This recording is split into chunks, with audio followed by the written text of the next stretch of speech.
Greetings, fellow adventurers and returning customers. It is I, the Khajiit streamer Kivo, and welcome back to my workshop. On today's adventure, it's lore and depression time. Oh man, I'm ready, but I'm also not ready. Like, it's time for Caleb's third myth. It's been a long time coming. We've been waiting. Infolt's been keeping us on our toes about it, but they finally released the trailer last week. Uh, so this is my first myth that I'm streaming. I've read every single myth, so I'm basically caught up. I've read every single card, but this is my first myth that I'm streaming, and it's pretty exciting. Yeah, let's get started. Hope everyone's having a good day today. I'm feeling a little bit better compared to last week. I know I didn't stream at all, but well, here I am. Let's do it. I'm also gonna play the event first before I pull. By the way, let's quickly go through the event. I don't think there's a lot anyway, so and then we'll pull. And I get him guaranteed.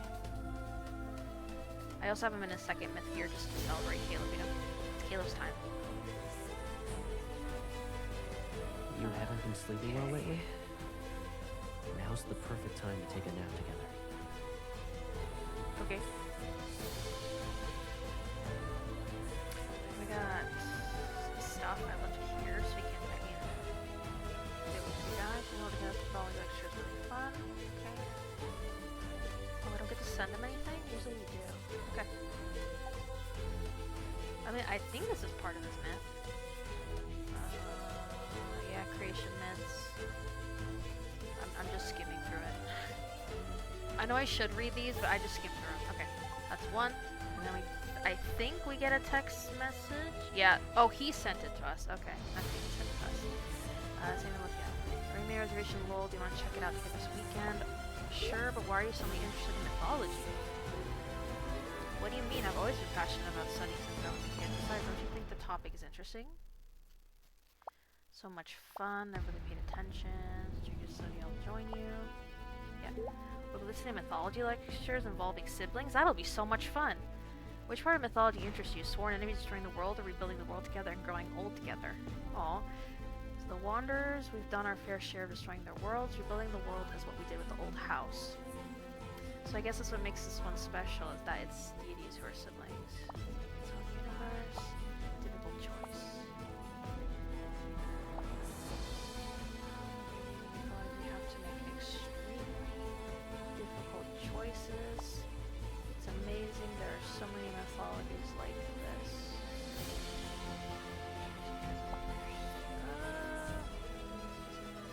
What is this one? It's amazing there are so many mythologies like this, which kind of like its own universe. If you could choose, which one would you want to experience the most? Any, as long as so you're there. Doesn't even have to be God's burden with the world-saving mission.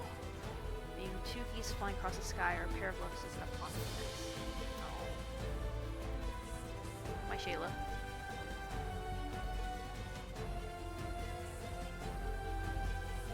Oh, my Shayla. Oh, there's another text. Let's not. Here, I'll read that text later. We're just okay. Next is the event. And it doesn't matter how it changes. We'll always have each other. Oh yeah, the companion rehearsal. I didn't even do that yet. I'll also do this.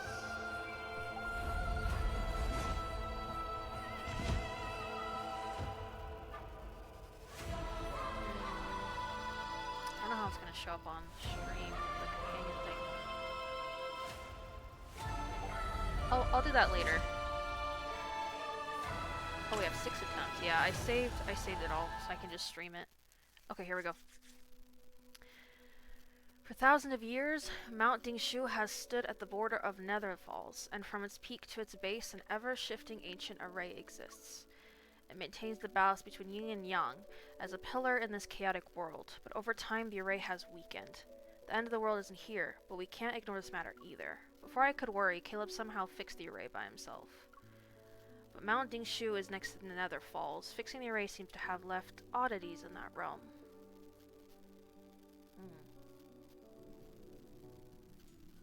That's pretty.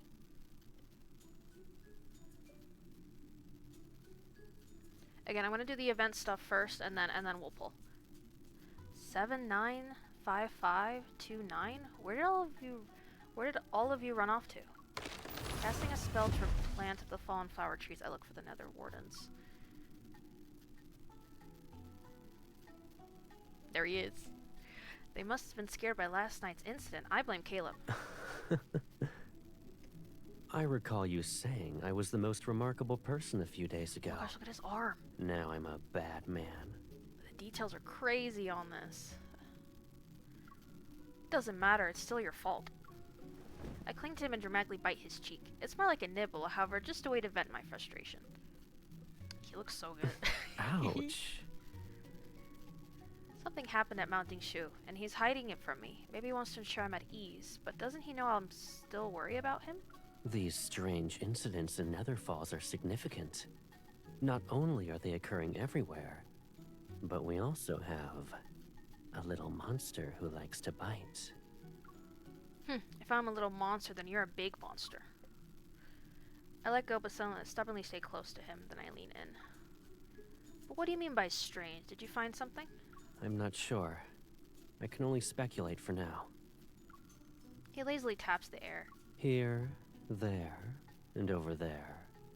The spiritual energy is odd in those areas. Where? I don't sense anything. However, I nod with an earnest expression.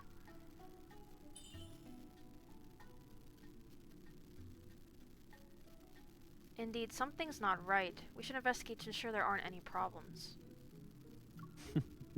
I agree. And I'd like to accompany you, but... But... He gestures towards his face. You expect me to walk around Nether Falls with this giant bite mark on my face? Oh no! Anyway. I was gentle. Guilty, I carefully pat his face. So you still want to pretend you're innocent. Alright then. Let's have every soul in Nether Falls see how frightening their lord can be. He turns to leave. Panicking, I grab his arm and find myself being dragged away. Whoa. Look, dude, it goes even like his back? That's so crazy. No, wait, I'm not in a hurry. Caleb, please, slow down. It's so majestic. I'm so excited, but I'm also not ready to cry. I know I'm gonna cry. Okay, let's see. Can I get over here? 1, 2, 3, 4, 5, 6. Yes, I can.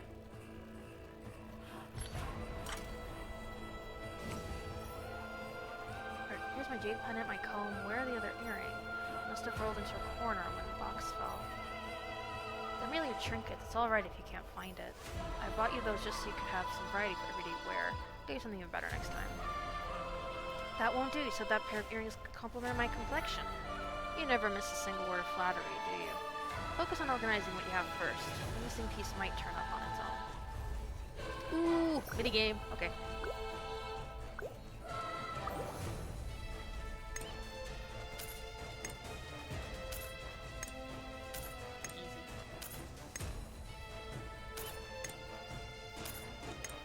Give you that much time. You gave me these, so I remember where you obtained them. Which one is your favorite? All of them, of course. Everything was gonna be a battle. Yeah, I knew it.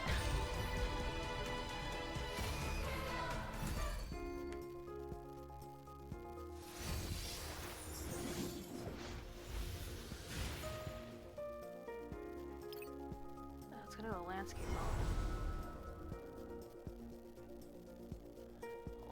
Just a second. Might have to fix that. Yeah, I'm gonna have to fix that. 1 second.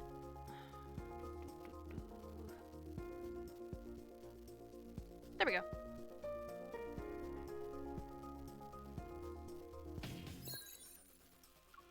To be honest, I think I'm just gonna auto battle this. Such malevolent energy.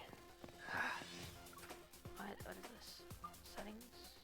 Target lock on. Hide battle UI? Oh. What does that do? Perfect. Return to to the nether realm. All Oh, good. that's kind of Now sick, actually. Wait, let's do that. I like that a lot. strike. My turn. Especially for auto battle. It's only got half its health left. Time to change our strength. Recovered. Let's change our rhythm. Return to the nether realm. All good. Now's our chance to strike. Wow. Nether Sea. Cleave the nether realm. Lotus binds. How will it soon? Diligently. Sometimes I wish you'd let me Halo. come. Return to the nether realm. All good. Now's our chance to strike. Go back to the pit you came from. Let's make it quick. That's easy. Time to change our strength. Recovered. Let's change our rhythm. That's dangerous. Come here. Return to the nether realm. All good ends. Boring. This is only a warm-up. Look at us being baddies. It should... I have to readjust it. Yeah, let's readjust it just a little bit. Back to the middle. There we go.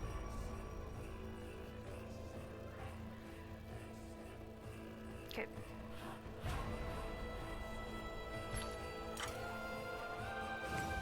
Oh, another minigame? You're dripping like lotuses. You grew them for me. Will they be alright? They're not that fragile. They just need some spiritual powers and nourishment. Once they're fed, they're cheerful, just like you. Ooh. I have to get the purple ones? Isn't it?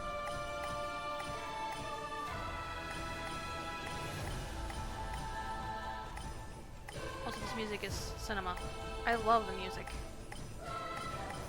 Whoever's like the composer for Love and Deep Space music, it's just... they're awesome. They do such a good job. These two blossoms are close together, as if they're sharing whispers. Perhaps they're curious about us. They're wondering how the siblings on the shore are similar to them, for they too have an inseparable bond involving their fates.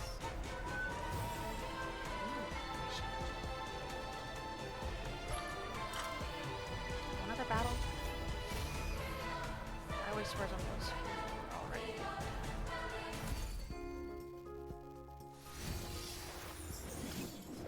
Okay.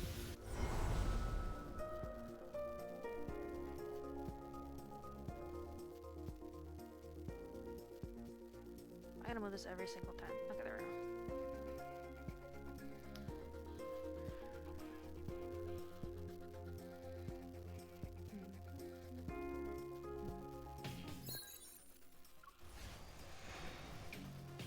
This one's tricky, but I know you can do it. It looks weak. Return to the nether realm. All good. Now's our chance to strike. It's only got half its health left.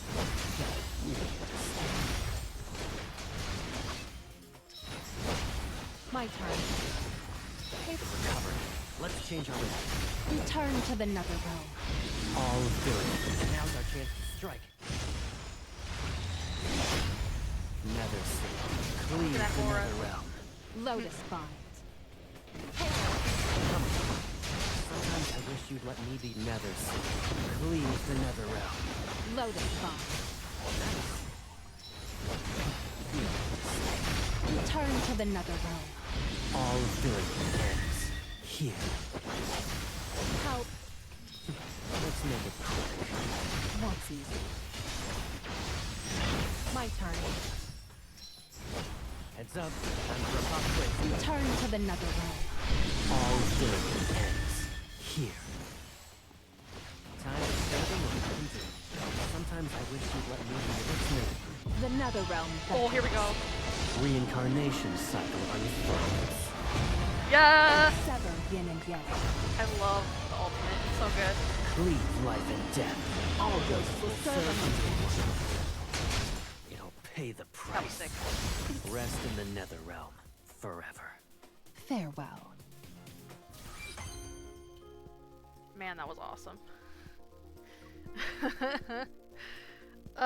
So good. I love the myth so much.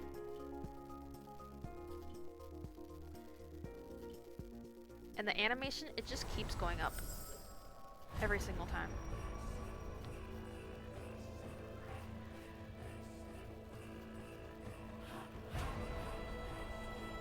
Okay.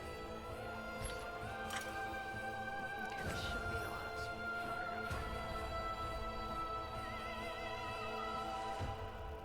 The paper boat is stuck. The River of Oblivion extends into the mortal realm. Humans must be honoring the departed this time. The currents have been chaotic as of late. Will the boat still find those souls? Don't worry. So long as the memories on them remain, they won't lose their way. Then I'll find a boat, I'll fold a boat and place it in the river. When you leave me behind to travel again, it shall find you wherever you go.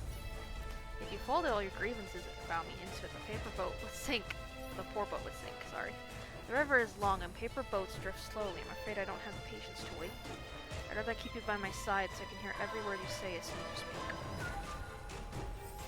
Okay.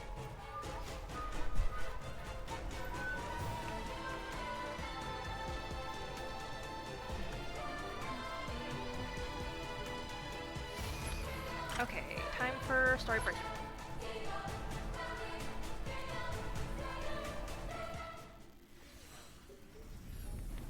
Amidst a dazzling cascade of iridescent light, the shattered cliff repairs itself and the frozen waterfall begins to flow again. The smooth green stone lies in the water. The current has polished it until it gleams. Look, Caleb, the big rock is still there, but the words aren't there anymore. There were words. I just noticed the ink is like on his other arm and parts of his stomach and chest too. Oh no. I closed my mouth. Many years ago he made me go under this waterfall to bathe whenever I was dirty from hunting ghosts. I know I have a tendency to misbehave. I enjoyed defying Caleb when given the opportunity. So every bath turned into a fight. Of course I would lose every time and be clean, yet grumpy. This was where I carved those curses about Caleb. Fortunately, they disappeared. Oh my gosh, this reminds me of his bond. Because we also write, like in the main, like the main timeline. This is an alternate timeline, of course. The main timeline is in his Bond story. We write like a journal about Caleb, like just grievances and stuff. I think that's what they're referencing. I love that. Fortunately, they disappeared. My relief is short-lived. Caleb runs his hand over the stone and the words start to reappear. Caleb is the worst nightmare. He's a big dumb meanie. He remembers every grudge. That's it? Shall I give you advice on how to write real curses? I scramble and block the stone with my body. You don't need to do that. Hurling insults isn't what the kind-hearted do, and I'm too innocent to learn such things. He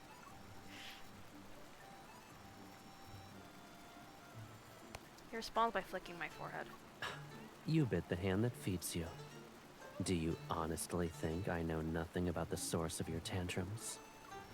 Allow me to offer compensation. I'll take care of you for once. Make him sit, summon a soul lantern, and gently dry his hair, splashed by the flowing waterfall. Don't try to sneak in a braid. Or several of them, for that matter. Alright. As I dry his hair, my gaze drifts from the top of his head. The blood-stained years of fighting ghosts have carved a certain fierceness into his face. I don't know, all I see is a little puppy. And yet his hair is soft, like vines are running water. It twines around my fingers. Only I can see the side of him, and only I can touch him like this. Okay. You've been staring at me. I'm curious about the scheme you're concocting. At this point, we're both possessive of each other, man. Who said I was doing that? I was thinking about how you've always cared for me. You pay attention to every single detail. Rest my head against his shoulder. Sometimes I wish he didn't treat me so well. Maybe then I wouldn't feel overwhelmed by the love he's given me. And I wouldn't worry about the secrets he's hiding, the ones that could ruin these moments. In that case, how should I be cruel to you? That's a difficult question. I think and think, but I truly can't imagine him being rude to me. Words soon tumble out of my mouth. Don't give me soul. Maybe fight ghosts every day. What if you made me fight ghosts every day? Don't return until you've slain 100 of them. Are you sure that's a punishment? Isn't it more like a reward for you? Whenever we find a nest of them, you vanish before I can blink. I couldn't stop you even if I tried. As for those finely crafted clothes I bought you, none of them has lived longer than 6 months. I'm sorry. We're treating this seriously and I can't help but laugh. Never mind, asking you to be cruel to me is impossible. I wouldn't say that. What? Ugh! The world around me is suddenly upside down. Caleb has thrown me over his shoulder. We have work to do. Our mischief comes after. Alright.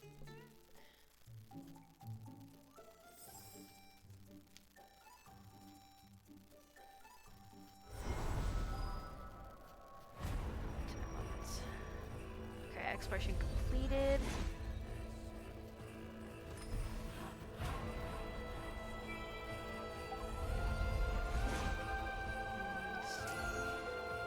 I already got the song. Yeah, I'll go through the shop later. I'll also do the rehearsal later too. I think it's time to pull. As I said before, I do have them guaranteed, but it would be nice if I have some diamonds left over because I am free to play. A very broke free to play Khajiit.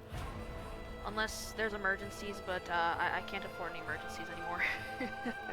So, yeah, let's do it. Let's see. Please, spare me some diamonds, Caleb, please.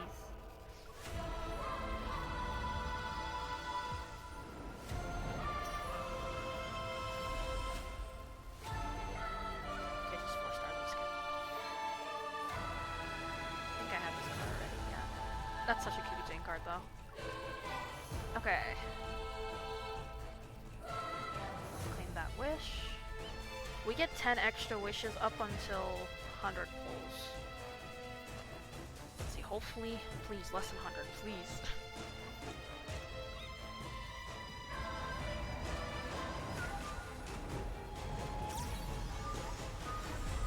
There's no way. And 20 pulls? There's no way.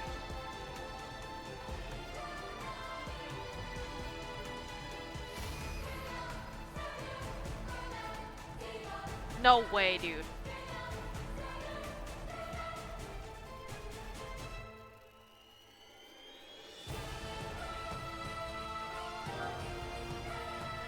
Are you serious? In 20 pulls? The first pair? Okay, that's never happened. Thank you, Caleb. Yeah, baby! What the heck is this? I don't think I've ever gotten lucky like this before. Usually I get them like... That's crazy. Okay, when do we get the second pair then?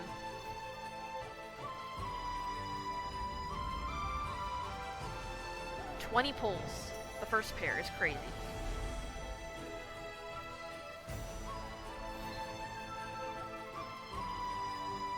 Okay.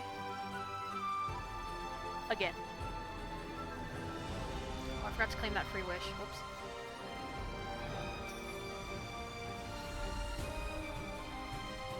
Okay. I have that same card in front. Okay, we're at 40 wishes, so now we're gonna be 50. Oh yeah, 5-star guaranteed at 50. Oh, you know what?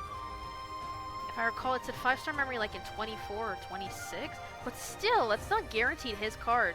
Oh my. Guaranteed his card. That's crazy.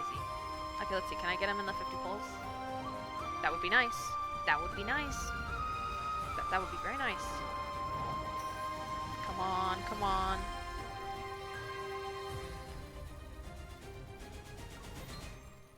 Wasn't that 50 pulls?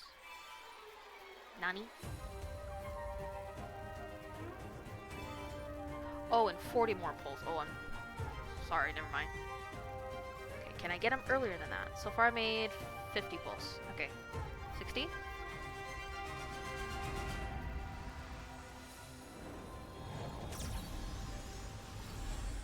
Please. Please. Please, please, please. Please. Oh, Zane. Okay, let's see what Zane card it is. Or not Zane, Xavier. Sorry, Xavier. Oh, I don't have this card. Fluffy Trap. Okay, we take those. We take those. Why did I say Zane? I meant Xavier. I don't know why I get... They both start with Z. Okay, that's 60, I think. Yeah. Okay. 70?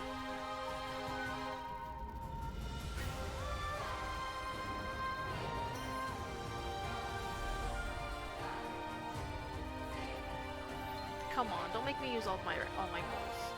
Please. I need diamond to spare. Okay. 80.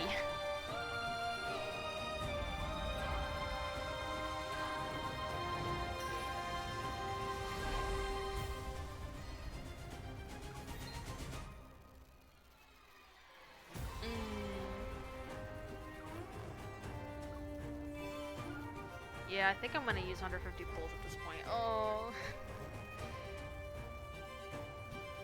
Okay, that was 80. 90? Come on, please. Please, Caleb, come home early. Please. Please? Onegai, please?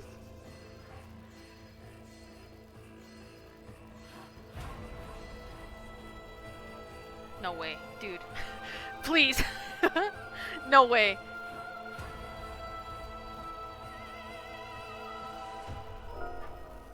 Yes! Yes! Let's go, dude. Let's go. Thank you, Caleb. Thank you. Oh, okay. I can breathe now. I'm always nervous when I'm pulling. Yes! What was it? Was that 80 pulls or 90 pulls?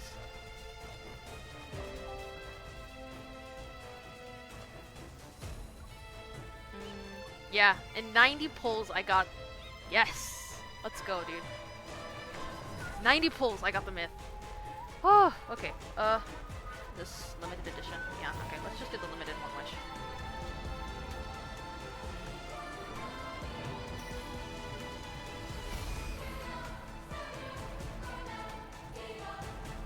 Okay.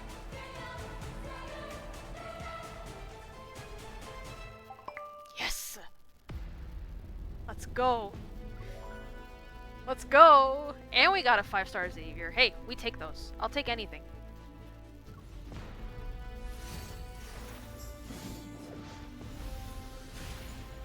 Ah, he's so cool. Look at that aura, man. And I look kinda cool too with that sword. I love the swords.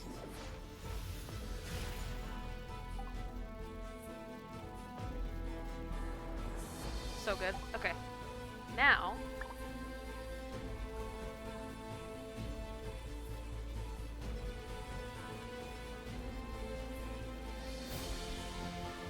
Oh, right here. Another dude.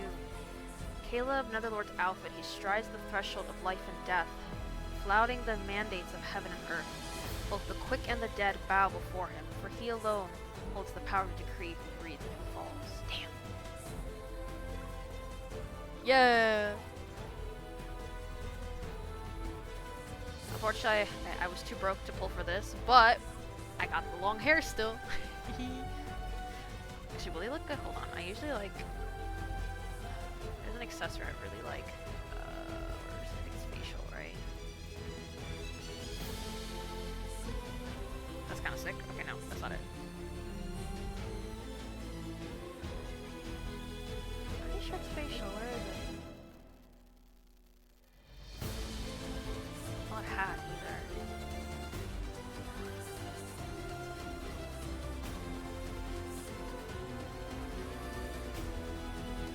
Oh, decal. There we go.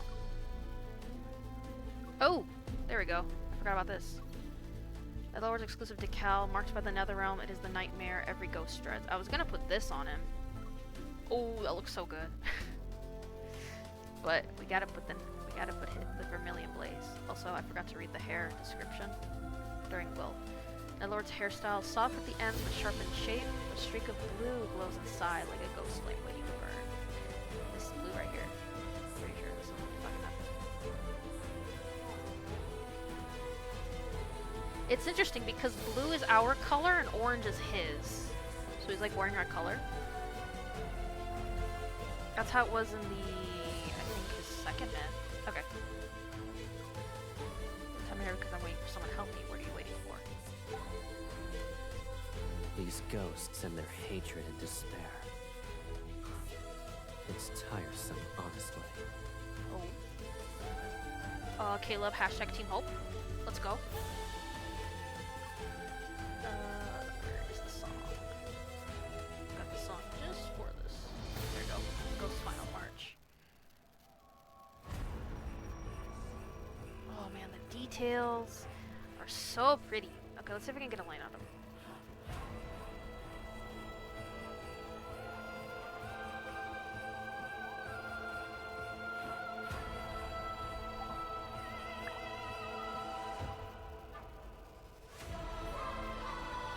Come on, what's the line? Give me a line, Mr. I Netherlord. thought you grew out of these pranks. Some things never change.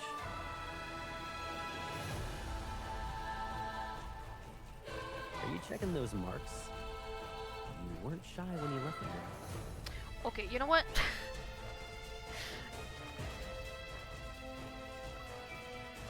Oh, I'm just gonna open this stuff. Okay. Then we're of the same mind. Oh, there's still the rehearsal and stuff. Okay, again, I'll do these later. It's time for the myth. Let's do it. Cancel my firing. I'm not ready to cry. Is it falling for you? It's kind of falling for you, right? Yup. Yin Yang sundering. Bound by the nether, the way is lost. Cold runs, the water, longing remains. Oh man. I'm so not ready. I don't want to cry. I just know I'm gonna cry. Ooh, and we get an interactive ornament. Nice. I'm not ready. Okay, okay. Well, actually, first we're gonna die, and then we're gonna cry. We're gonna die first, and then we're gonna cry. Because there's fan service in this one. Let's do it. Heaven and earth dwell in chaos, and yin and yang have lost their way. While the day belongs to the mortal realm, where the living may roam, the night is claimed by the nether realm, where ghosts run rife. Humans shall not venture forth in darkness, nor shall ghosts walk in the light. Thus the world of mortals is bound in eternal day, and the realm of spirits in perpetual night.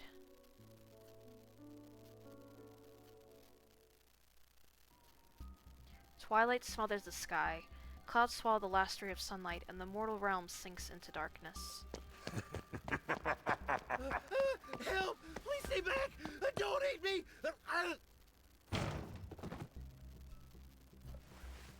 I don't know why, this reminds me of K-pop Demon Hunters so much.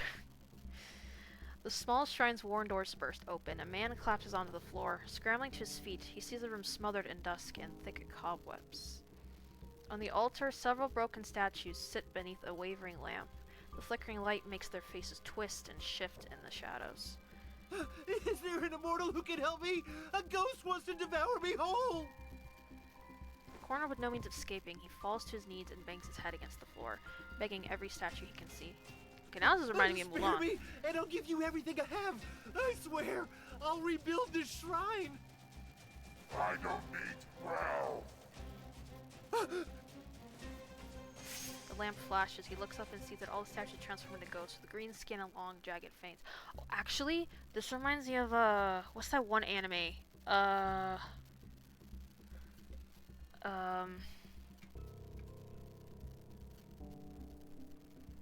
Dororo, I think? Let me double check. I think it's Dororo. The one where, the guy, he like asks the statues of like the demons to help him with his land and stuff. Like he makes a deal. I think it's Dororo, if I'm not mistaken. Yeah, Dororo. It reminds me a lot of Dororo actually, because of like the scene with the guy basically makes a deal with like these devil statues, and then I forgot the main guy's name. think it starts with a Y. The main guy comes and destroys them all. Because it's like his father who'd made the deal with the devil and stuff. Yeah. That's what it reminds me of. Anyway, let's continue.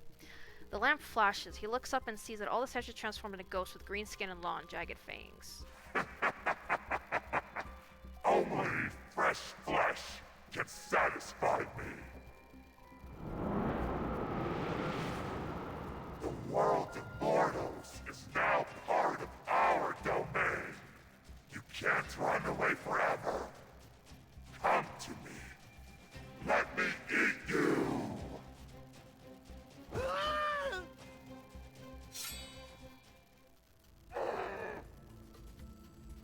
The shadows vanish and candlesticks soar. They pierce the ghost's body and pin it against a pillar. The dim lamp flares and a cyan flame burns. Another lights up and then another. Ghostly light manifests as if something walks or descends steadily toward the shrine. A realm for mortals. A domain for ghosts. There he I is. don't remember a mere flesh eater being the one to decide everything. You're bold, I admit. Very few can stand before me while bearing an endless stream of sins. A golden lotus petal floats through the smoke and suddenly coils around the ghost's throat. It tightens. You'd like to die sooner rather than later? The scent of lotuses, albeit peculiar, permeates the air. The faint lights reveal the face of the statue, situated in the highest position. It's expressionless, yet it seeps an intimidating aura. An immortal is actually here. My brother is stronger than most of those immortals. Having watched long enough from the shadows, I float toward the man. In this world, those who scare those evil ghosts and make mortals panic. The Lord of the Netherrealm? Oh, thank you, my lord. I'm grateful that you two saved me. Your soul is impure. Pity. You rather deny your villainy than confess to it, yes? No! I never... Your soul won't be able to reincarnate. Maybe you can be useful elsewhere. Oh! I clap my hands. The ghost falls from the pillar and lies on the floor. It doesn't run. Rather, it stares at the man, the hunger clear in its eyes. Perhaps I'll let the ghost eat you, then I'll devour it. Wouldn't that mean your death wasn't in vain? No! Once I've gotten my fill of seeing his dread, a lotus petal brushes the tassels beside my hair. Stop teasing the poor fellow. He only has a few moments left to live. He knows his end is nigh. Ah! Alright, let's deal with the ghost. The ghost attempts to flee, but I leap and summon the soul guide bell. The tolls resound. The ghost freezes and clutches its head before letting out a weak, dying whimper. Call out to Caleb. Caleb! A cold light cuts the darkness and opens a large rift, pulling the ghost into its depths. I give the man on the ground a knowing smile and jump into the rift. Nether falls. Mountains shift as a shadowy forest with glowing blossoms materializes. A thick layer of deathly aura fills the air. We have lived in Nether Falls, the capital of the Netherrealm. The ghost struggles to crawl, and a cold flash slices its arm. What a clean cut.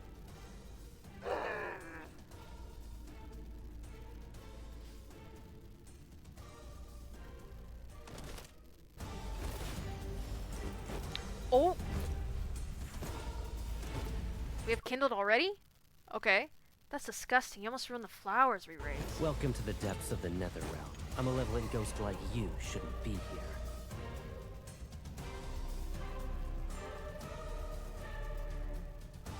Summon the soul guide bell. Be quiet. I'll send you off now.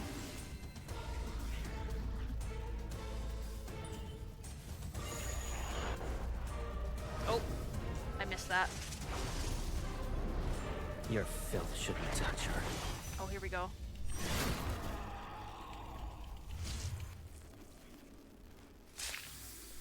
Ahaha. That's hot. That's hot. I mean, what? Ahem. Yin and yang and chaos. The gate standing between life and death. It's sealed. The two realms will crumble and all souls shall be lost. I love how he's carrying us. It's so cute. Caleb, what did it say? Ramblings before death aren't worth listening to. You're hungry? Again? Patience.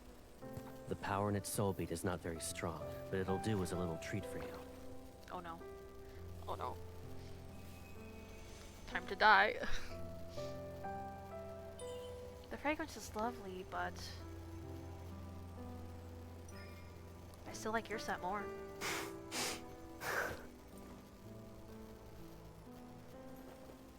You're not satisfied, and you dare to ask me for more. I'm yours and you're mine. I can do whatever I want with you. We are the most closely bound souls in this world. We can indulge in our heart's desires without restraint.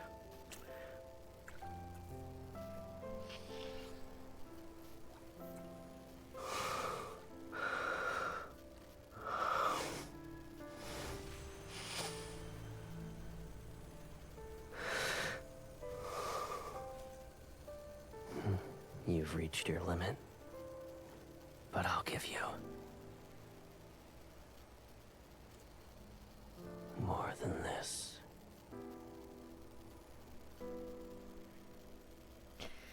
Oh,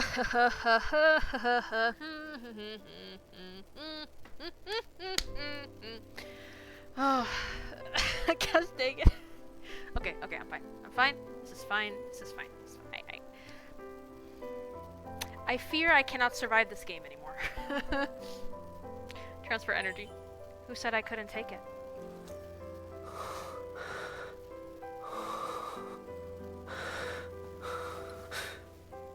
We're just aggressively hugging.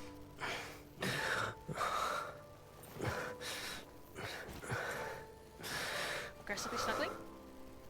In this realm, only you can set me free from my shackles.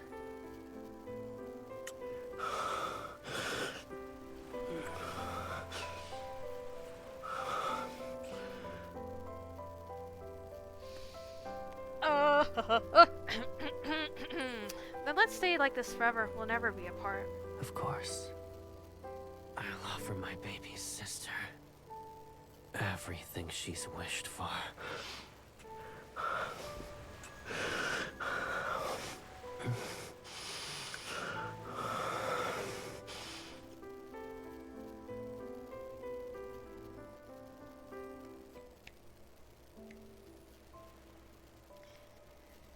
Hold on, I just need a second.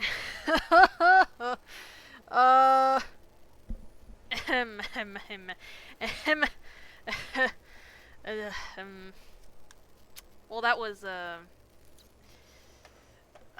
dang it. I fear I will never survive this.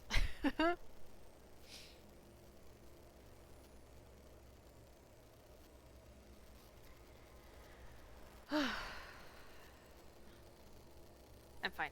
I'm fine. It's fine. I just need a minute. Not to scream. Gosh dang it. Okay. I'm screaming internally. Ah! Okay. Okay. Okay. It's over. It's over. Now we're gonna cry soon. Okay. With the rising sun and the waning moon, the world turned into an endless cycle between the mortal realm and the nether realm. While the mortal realm drifted without a ruler, the nether realm was held in the grip of a pair of siblings. Together they presided over the depths, wardens of the departed souls, and scourges of the man-eating ghosts that ravaged the land. From their domain in the lightless nether falls, they walked the veil between the two realms, revered by the living as the lords of the nether realm. Only later did I come to know that those two lords were my big brother Caleb and I. Gaga! I've forgotten when I first came to the Nether Falls or why I became Lord of the Nether Realm. Who was I before it all began? I only know one thing, that I must remain by Caleb's side forever. If he was to rule the Nether Realm, then I would be the other of its lords. If he was to slay the man-eating ghosts, then I would learn to kill. For countless years, I have been my brother's inseparable shadow, aching with a single wish for our time together to never end.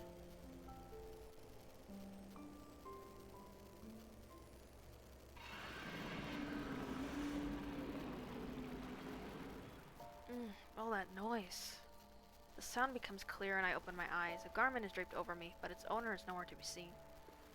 We definitely, did something. What's happening?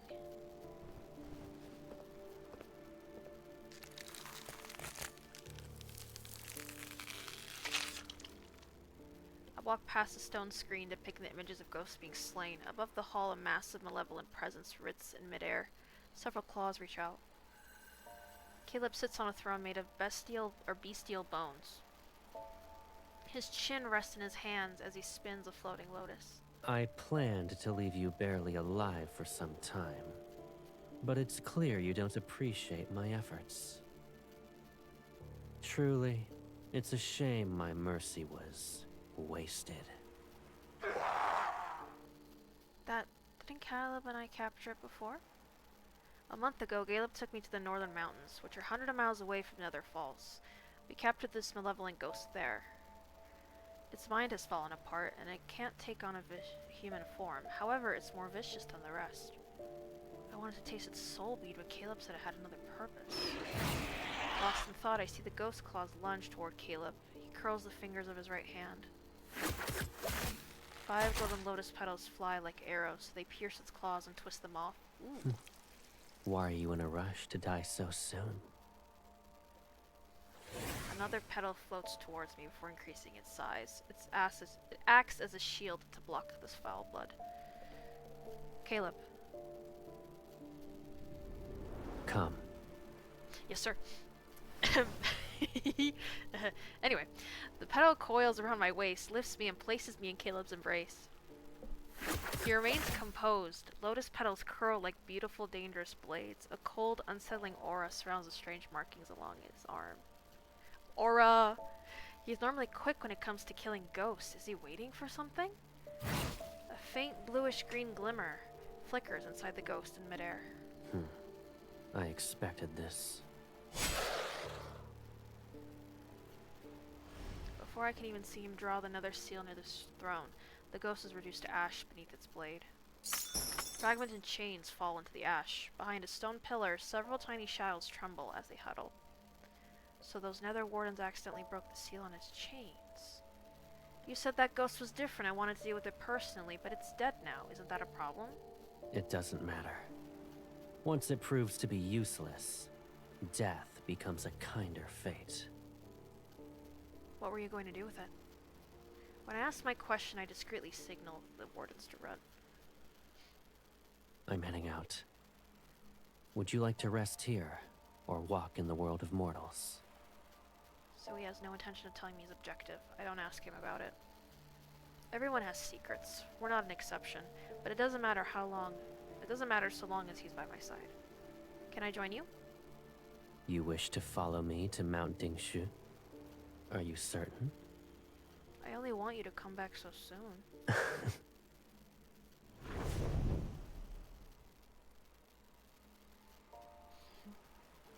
Mount Dingshu stands at the edge of Nether Falls, its peak holding the world's yang energy. Meanwhile, the realm's yin energy is anchored at its base.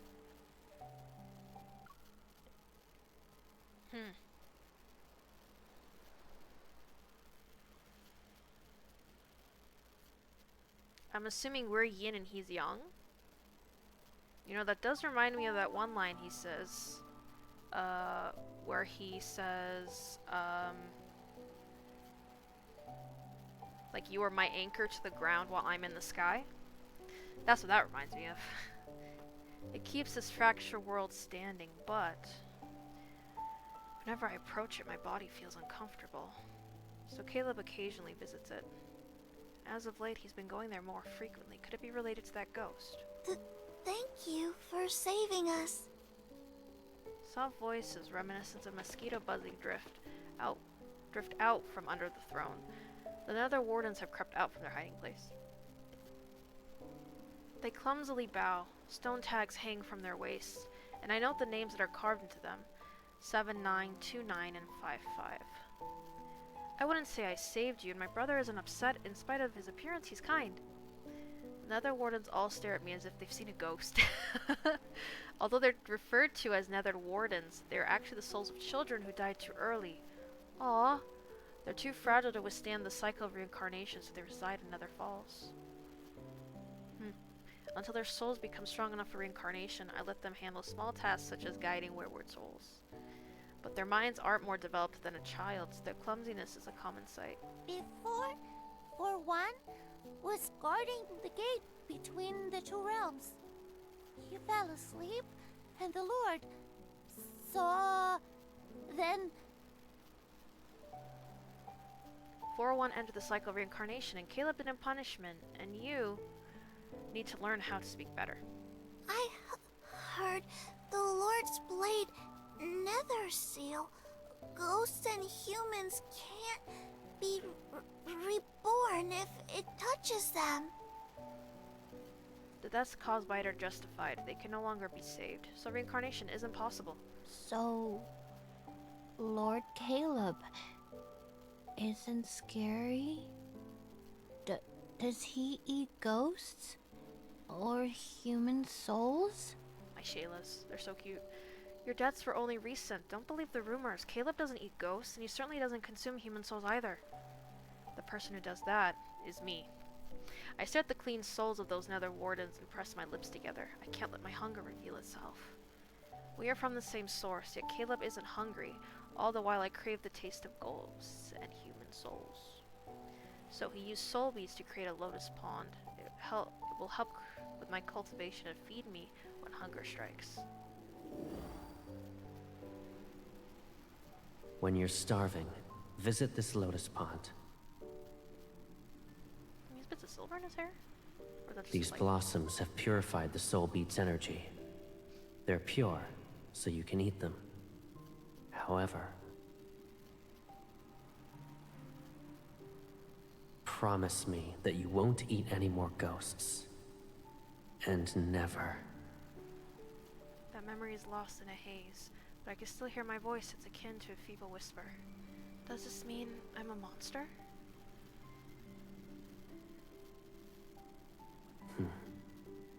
I am the Lord of the Nether Realm, and you're my sister, my equal. That means you're its ruler as well. What else could you possibly be?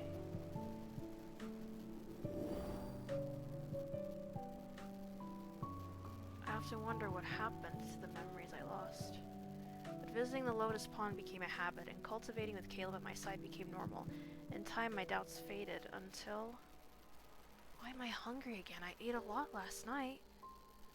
This is my secret that I'm keeping from Caleb. My hunger has recently been too insatiable. Whether it's old fears are surfacing or my pride, I can't bring myself to tell him. If Caleb comes back, I'll tell him I'm in the mortal realm. At the very least, I should stay away from these edible Nether Wardens. Okay, that's the first part.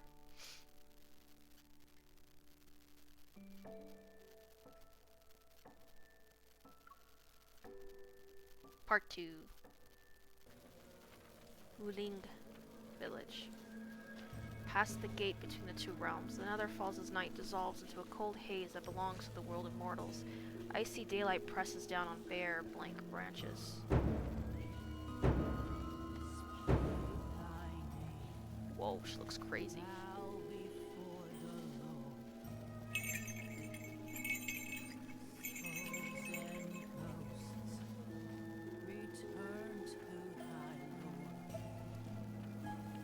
Shrieks reach every corner of the street. Spirit's script flutters. In the distance, firelight flickers beside a tree that's draped in silk ribbons. Humans move toward the mournful chants, their faces wrapped in coarse pieces of cloth. Only tired, fearful gazes are visible. The ghosts ate 2 more. We always say not to leave your home once it's dark, yet they... Some tragedies can't be prevented. Old Gao is dead, and his son has been missing for half a month. All the inauspicious signs can only mean he met a horrible fate. More humans have been dying to ghosts nowadays. Nether Wardens and Nether Falls will be overwhelmed if this continues. Honor one's name and live. Defy it and die. Live with good deeds. Villainy begets death.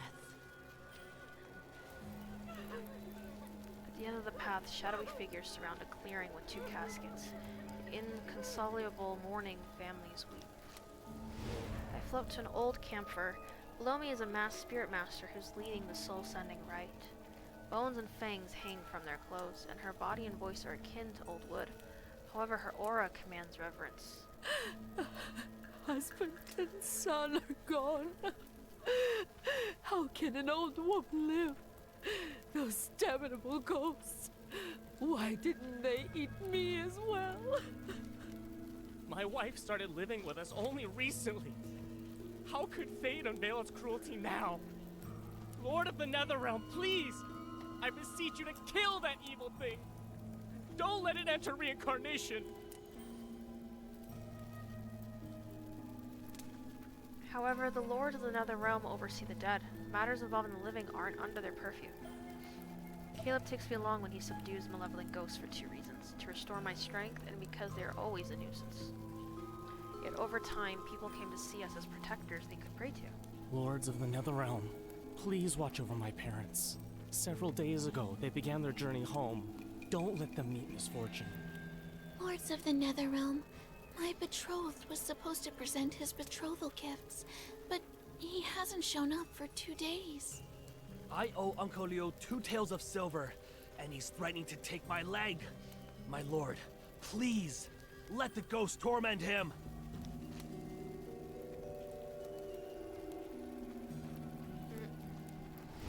I don't want to listen to any more ridiculous wishes. I disappear and float to the altar to inspect the offerings. They're plain and boring. I don't like them. O Lord of the Netherrealm, the wandering soul has returned. The living bow to pay respects. The departed find peace. The old spirit master forcefully swings the bronze bell and everyone in the crowd kneels. The soul-sending rite ends. The crowd doesn't disperse. They surge toward the spirit master's silk's charms, since they want one to ward off evil. My lord. She calmly separates herself from the noise and bows to me as I reveal myself again. At first, I didn't believe the rumors about an old, powerful spirit master residing here. Then she figured out my identity upon our first meeting. She's different from the other spirit masters. Despite knowing who I am, she's never shown a hint of fear. In addition, her rituals chants are pleasant. She also knows numerous tales that involve Caleb. Do you have any new stories? The one about Caleb fighting 100 ghosts over a vast marsh was riveting. Those fortunate enough to be saved tell all about what they witnessed. But since everyone reveres the Lord of the Netherrealm, rumors gain embellishments with each retelling, which makes them turn stranger by the day. I'm glad you are merciful and pay them no mind. They made Caleb sound wonderful. When I told him those stories, he couldn't help but laugh. So keep sharing them with me. As for your payment, I'll select a good place for your reincarnation. The old spirit master thinks. 6 months ago, when I went to a village to make offerings to the Lord, I heard that within the local shrine, Caleb appears on the first day of each month to punish ghosts. You told me about that already. then what about someone whose soul once strayed into the Netherrealm and saw the 2 lords? I know how it unfolds. Then I'm afraid you've heard all of my stories. Or perhaps you wish to hear a tale unrelated to the lords of the Netherrealm? Is it that interesting? A breeze stirs the bell, and the old spirit master's voice takes on an eerie quality. It drifts like mist. Those who commune with spirits are called spirit masters. I'm fortunate to possess that title. But many, many years ago, there was a spirit master who conversed with all spirits. He divined fate and pacified calamities throughout the realms. His strength put him on par with the gods. One could say only he was worthy of being called a spirit master. He had his sister by his side, who was just as gifted and revered. For years, they only relied on each other, and he loved her more than anyone else. She doesn't remove her mask, but as she speaks, its bestial eyes seemingly stare into the depths of my soul. Its gaze is dark, unblinking. At the time, the world of mortals was simpler and chaotic. Yet, it was pure. The sky was blue, and the mountains were green. The Spirit Master and his sister watched over all. Humans survived disasters and formed clans. Wait, this is she's talking about me and Caleb. Or us and Caleb, but... So, I'm pretty sure... Yeah, I'm pretty sure it's talking about us. The Spirit Master, Caleb, sister being us. But... perfect beginnings normally lead to terrible incidents. I know how these tales operate. She's about to continue when shouting erupts nearby. The last remaining silk charms have allowed a brawl to break out. The stronger the spirit master, the stronger the charm. So humans wanting one little charm is to be expected. One word is all it takes for blood to spill, and no charm can ward off such viciousness. Forgive me, my lord. I must mediate. Sighing, she leaves along the unfinished story. My disappointment is all that remains. Worthless offerings and no ending. Never mind, I'll gather around and find a lovely trinket for Caleb. I'm pretty sure that story is about us.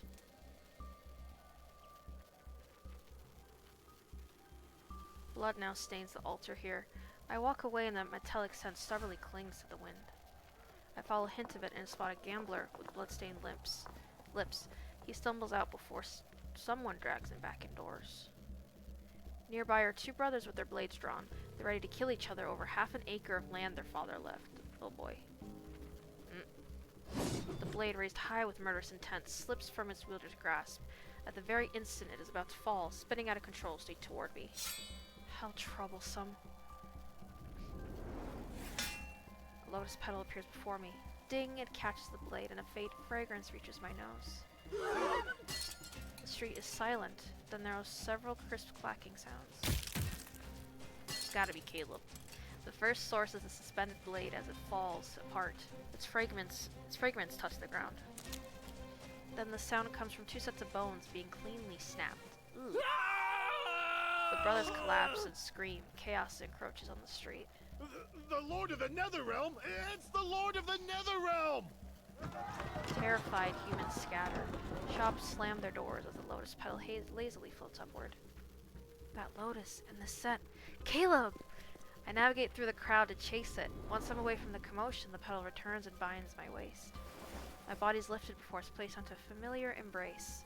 The petal brushes against my temple, and it's soon followed by cool fingertips. Watching humans tear one another apart will ruin your eyes. What should I look at then? You? Ahem. His fingers shift, and a hairpin that was carved to resemble lotus appears. He puts it in my hair. My baby sister, who has beautiful eyes, should only look at beautiful things. Oh, I agree. Anyway. Ripples reflect shimmering light on the lake's surface. My head rests on Caleb's lap as he smooths my hair one strand at a time. We're so attached here. No wonder he yearns for us in modern day. Caleb, the mortal realm is growing more chaotic with each passing day. Once a ghost tastes human blood, its hunger is bound to spiral out of control. Fortunately, ghosts are unfathomably foolish. If that weren't the case, the world of mortals would be nothing but carnage and ruins. Caleb once told me that yin and yang constitute this world. When the boundary between them blurs, they mix and taint each other. Calamities increase as a result. Vengeful ghosts are born from the chaos. But I don't think these ghosts are the only reason why the mortal realm is collapsing. Night falls. With the wave of his hand, the lotus in the center of the lake closes and dispels the barrier that's protecting Wuling village. Many years ago, he sent out the Nether Wardens to plant the Nether Falls' lotus seeds in every place inhabited by humans. These seeds carry life's spiritual energy. Once they take root and bloom, they can create barriers. With those in place, ghosts can only roam outside these locations. It only makes catching them easy. Hounded by ghosts and battered by endless calamities, mortals struggle to survive.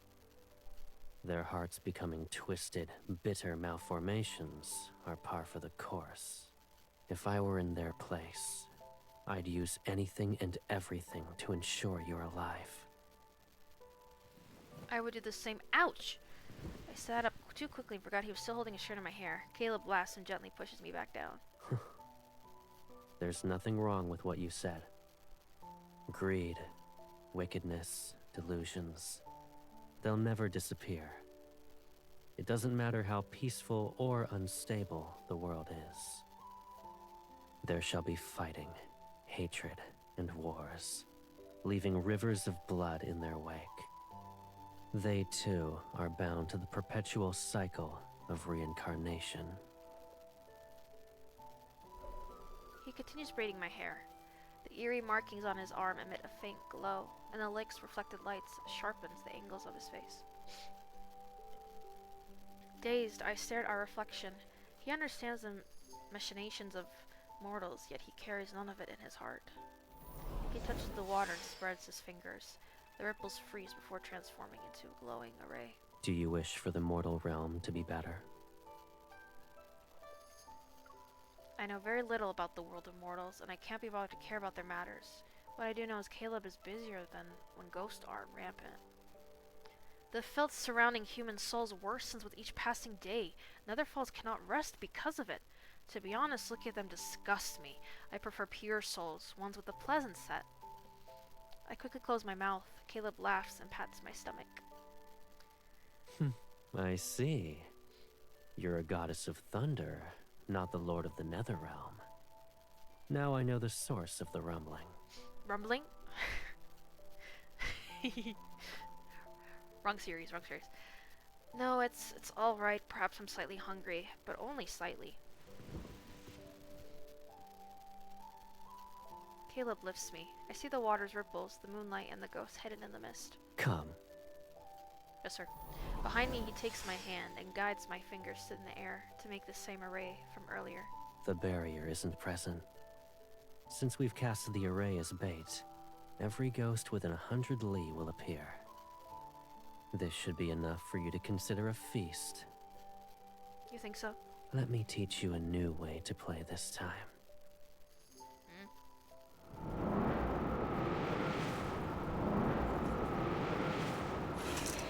He catches a falling petal, and the bamboo curtain immediately rolls up. A shadowy figure shrieks at the pavilion.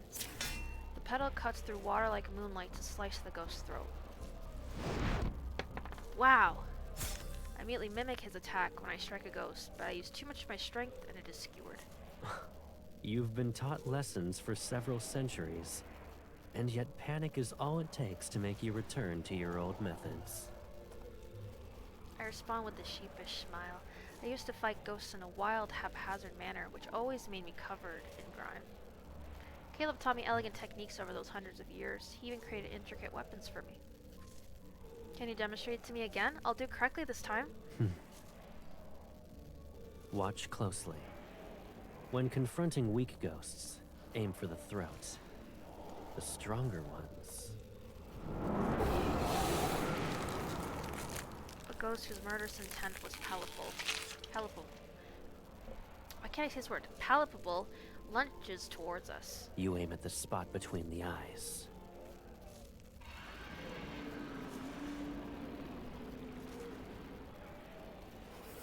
power flows through my fingertips and pulls my spiritual power to unleash a fatal strike.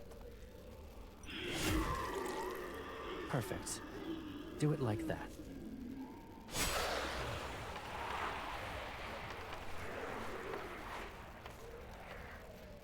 Excitement runs through me. It's not long before the pavilion's floor is covered with soul beads. Seeing me easily deal with them, Caleb relaxes and starts braiding my hair again. He holds up different hairpins, hair clips, and earrings to my head, comparing them one at a time. Should I use a cyan ribbon or a red one?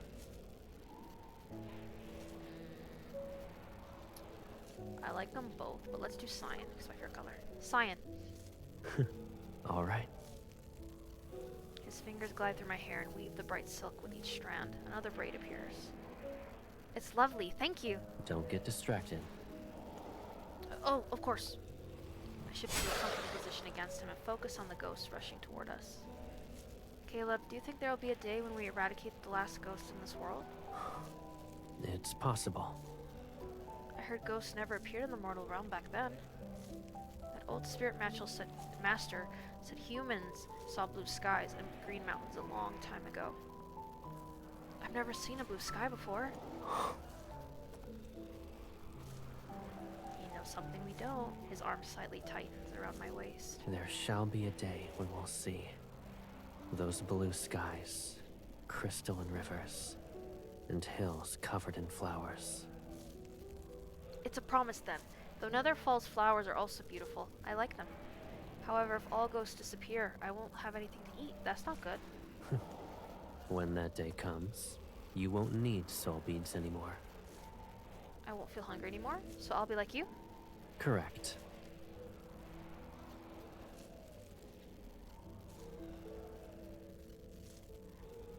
I'll free you from your suffering.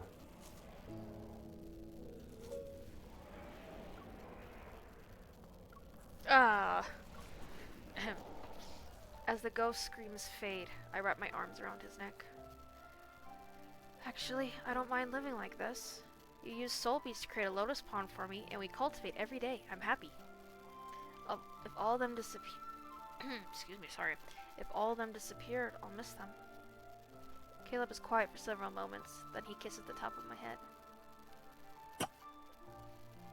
That won't happen. You'll have more to be happy about. The world we shall create is the one you want to see, and it doesn't matter how it changes. We'll always have each other.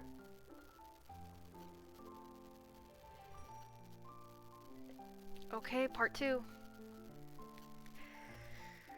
I know what's coming, man, and I'm already getting a bit emotional. Okay, part 3.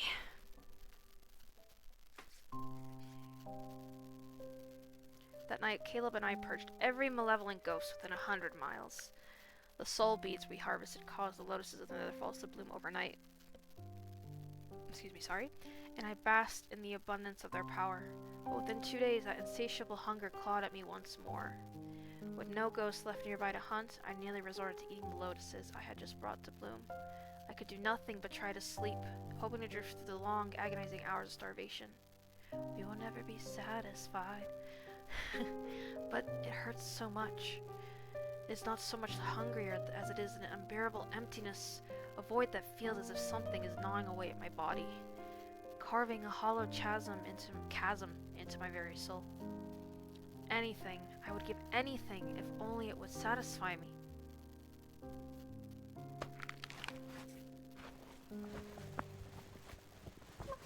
My lord!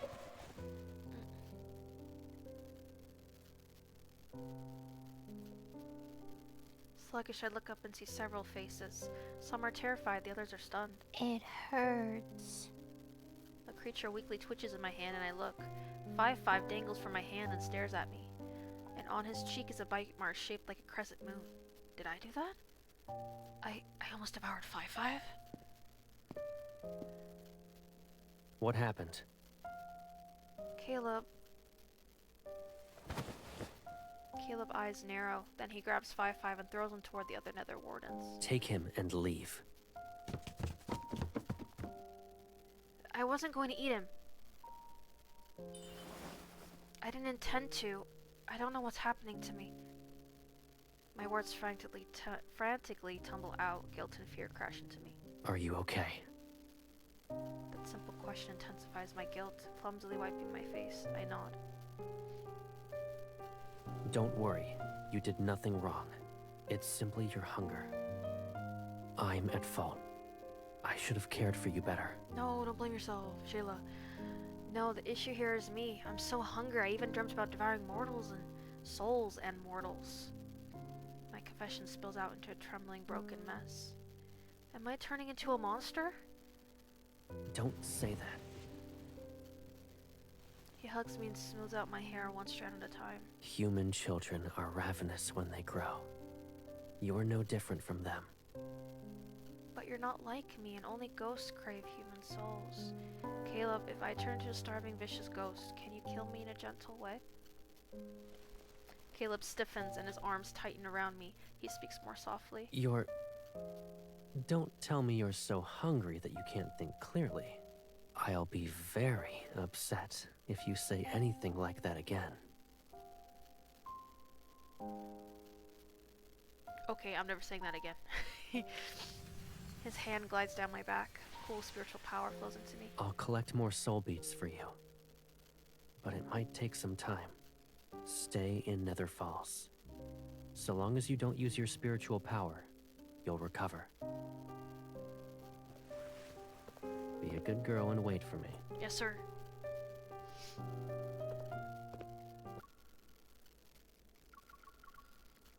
Damn it. Ahem.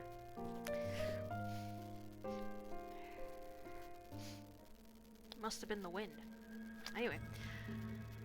A few days later, Caleb returned with a heavy haul of soul beads, though he stayed only long enough to deliver them more before departing once more. 1 second, phone call.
Alright, let's keep going. Sorry about that.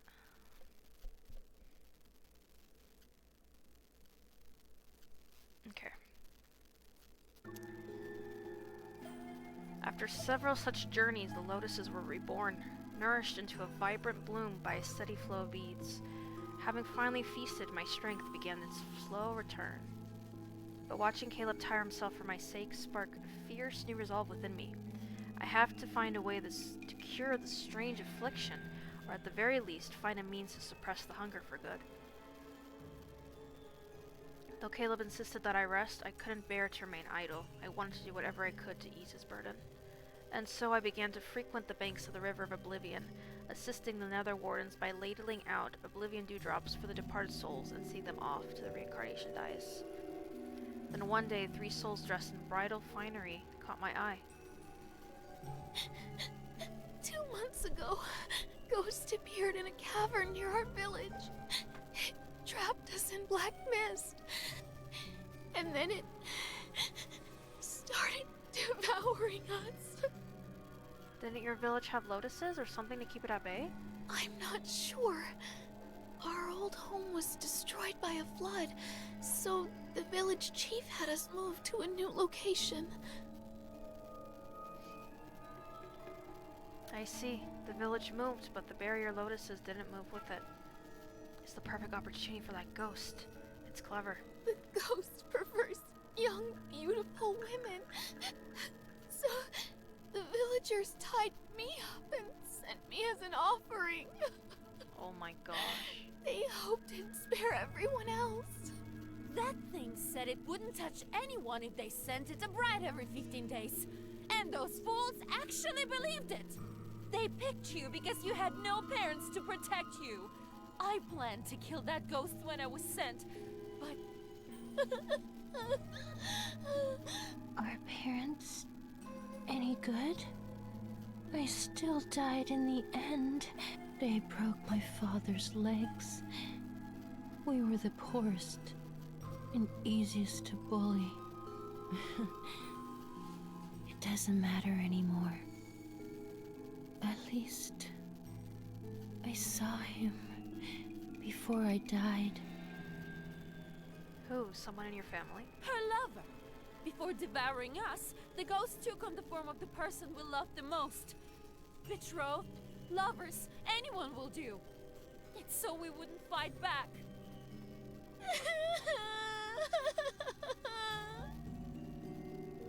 To mimic other humans, this ghost is either exceptionally strong or hiding a powerful artifact. I'm starving. It's time to find my meal. When will the next one be sent?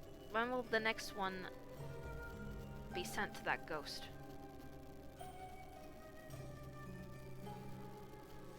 "3 days from now, they'll offer another maiden.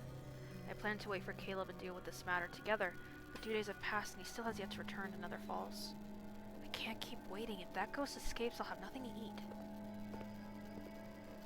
Uh-oh, we're gonna be in trouble. Deep in the mountains. Tonight's moonlight is cold and bright as a frozen sun. It illuminates a grim wedding procession on the mountain path. 4 gaunt bearers carry a shabby bridal sedan with a wilted red flower. Muffled sobbing and struggling can be heard inside the sedan. Knock them unconscious.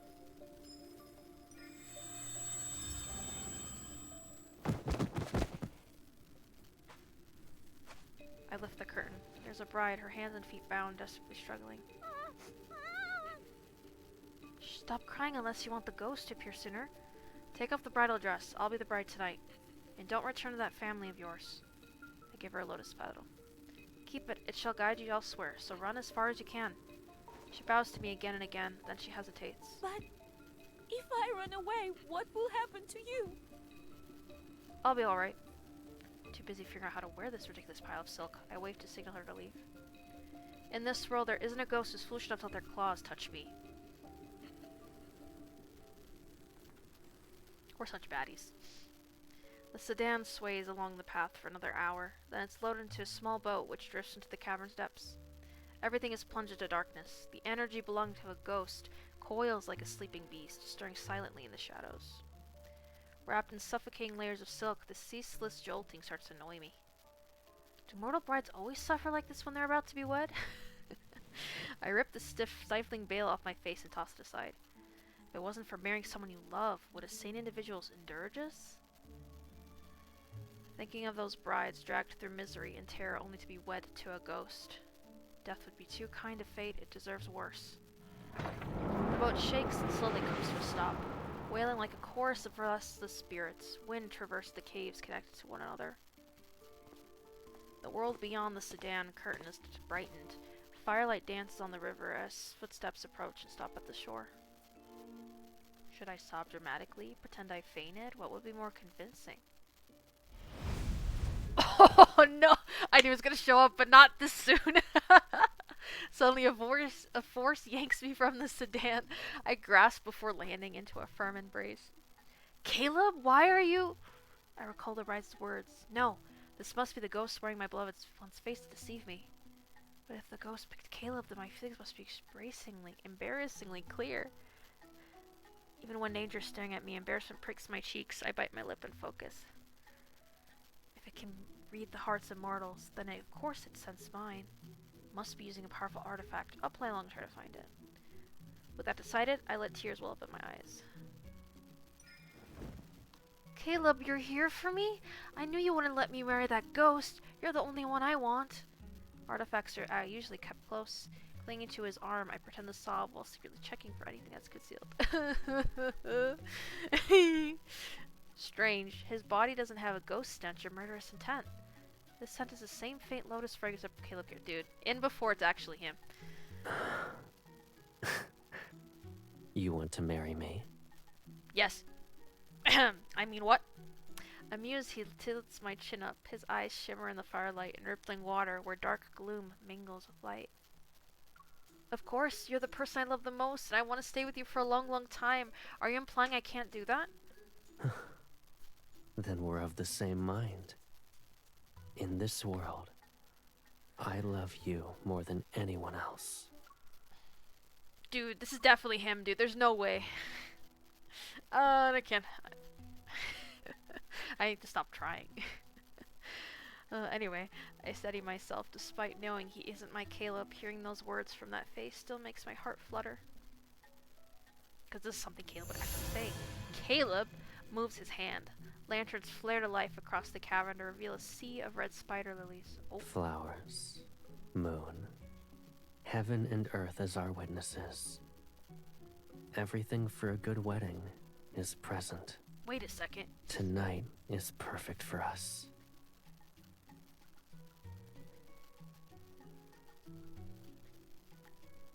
Are we actually getting married? Oh my gosh. Hold on to me tightly. I'll treat it as your promise to stay by my side for a lifetime. Without drawing attention, I drop a lotus seed from my sleeve while nodding and walking from him. Did I say walking with him, I meant. That's what I'm gonna say. The cavern has been formed naturally, yet it's breathtaking. The walls are reminiscent of cliffs, and stone arches curve overhead like frozen bridges. Patches of green light shimmer across the rocks. They're akin to stars scattered along the walls. Caleb, quote-unquote, seems to believe I'm a love-struck bride who adores him, and he's been surprisingly gentle. I slow my steps, and he matches my pace without saying a word. When I pretend to stumble and reach for his waist, he steadies me and holds me closer. I just realized he's wearing the other color, like the opposite color. Careful now. I believe my foot landed on something. It's merely a rock. I like this alternate color, it's so pretty. I nod, but out of the corner of my eye, I see him turn the crushed bone beneath my foot into a cluster of spider lilies. The entire area must be part of his illusion.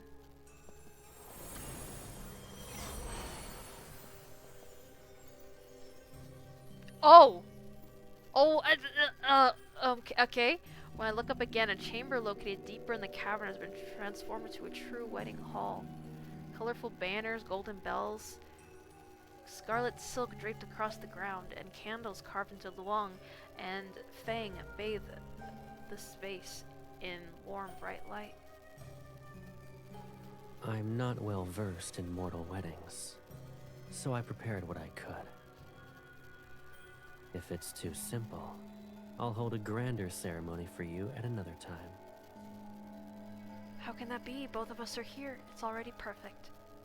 A ghost staging his own wedding before eating a human. Is he a lonely widower? Caleb, quote-unquote, lifts me on one end of a red wedding ribbon, and places it in my hand. He's holding the other end.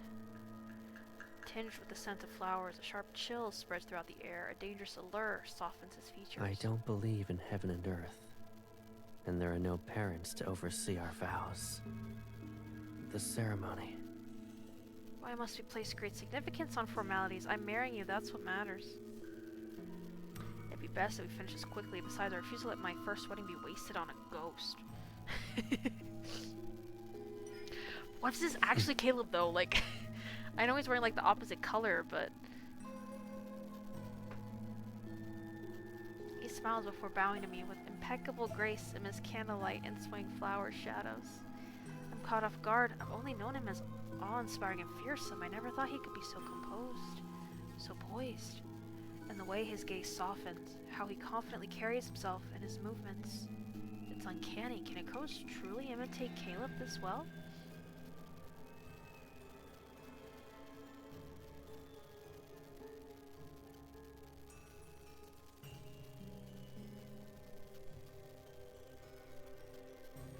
Noting my momentary gaze, he steps closer, takes my hand and lifts it to his lips for a gentle kiss.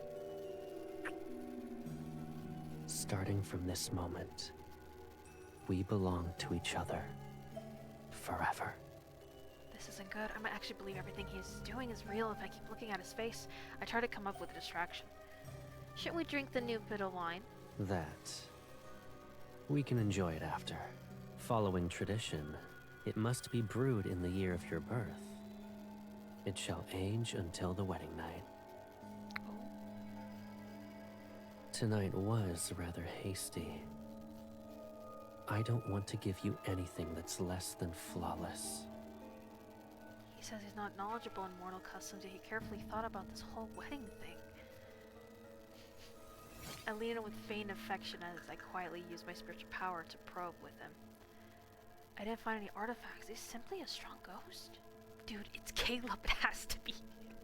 That means his soul beat is delicious. This is better. Once he lowers his guard and attacks, I'll finish him in one strike. All of a sudden, he pushes me onto the bed. I'm stunned for a moment. What is he doing? Why are you trying to hide?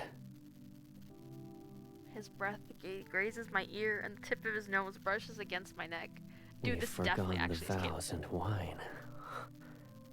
But our wedding night shouldn't be done in a hurry. He wants to eat me and take advantage of the situation? What remains of my patience dissipates, and spiritual power flares in my hand. Unfazed, Caleb, quote-unquote, crushes the spiritual power as if he broke a twig. He lowers his head. Alarmed, I try to summon a weapon, but I soon realize my power is being suppressed. My limbs become weak. Rushing only results in you being unable to enjoy yourself. Uh-oh. The night is long, and we have plenty of time. We can learn everything slowly. He figured out that I'm not the bride the villagers sacrificed. Stop pretending you're only doing this so you can eat me, yes? I struggle quietly against my restraints, but I maintain a cold smile. Surrender yourself to me. I might keep a wisp of your soul, but if you attack me, I'll ensure you never reincarnate. Is that so? Go on then. Or are you waiting for the barrier to form so it can swallow this entire cavern? He holds up a lotus seed, the one I dropped earlier, and crushes it between his fingers. What will you do next? The evil spirit is stronger than I expected. However, I'm the lord of the Netherrealm. I refuse to die like a helpless fool. Even if it costs me my life, your villainy ends today. Fight to the death. Enough. Don't make things worse for yourself. The power I gathered is snuffed out, and I feel familiar spiritual power wrap around my ankle. It spreads throughout my body. It moves through me at an unhurried, deliberate pace. I look up in surprise, only to accidentally breathe in the fragrance of lotuses. You still don't recognize me, even now. I'm upset, to be honest. Yeah, it's definitely him. I knew it. Gentle, familiar kisses trail down my neck and collarbone. I don't move, but then I realize it. Meh.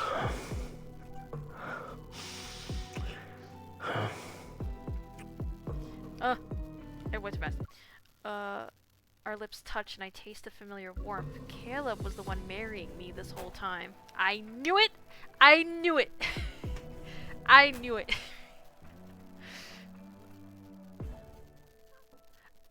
I knew it. He probably killed the ghost already, too. So, we married, or, Okay, part 4. I'm not gonna survive this, gosh dang it. I thought we were done with the fan service. Caleb? Caleb's fingertips wander lazily across my skin. His touch is gentle, yet his voice is calm and steadfast. That ghost is more cunning than I thought. It hid itself once it sensed my presence. I took its cavern and claimed its bride. It won't be able to restrain itself for long.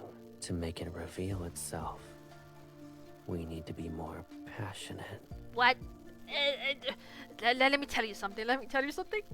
He leans down for another kiss. In an intoxicating entanglement, our lips touch as his teeth graze my tongue.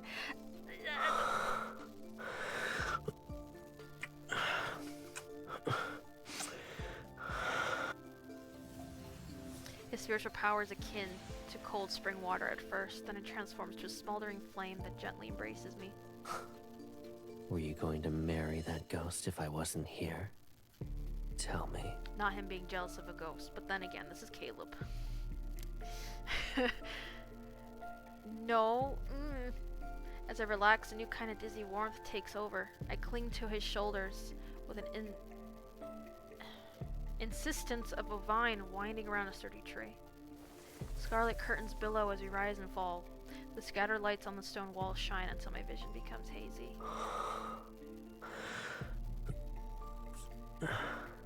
We're off in another falls for this. But doing it in a different place can be surprisingly enjoyable.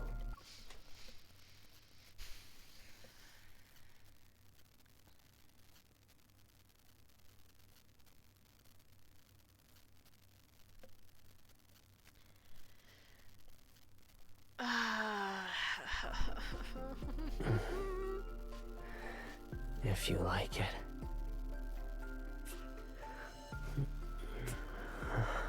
We'll find another beautiful area once we return. The world around me melts into shades of flushed crimson. At times it feels like sinking into soft clouds, at others like drifting through a gentle stream. With an equal hunger to match his, I kiss him and trace every part of his body, the bright and the gloomy.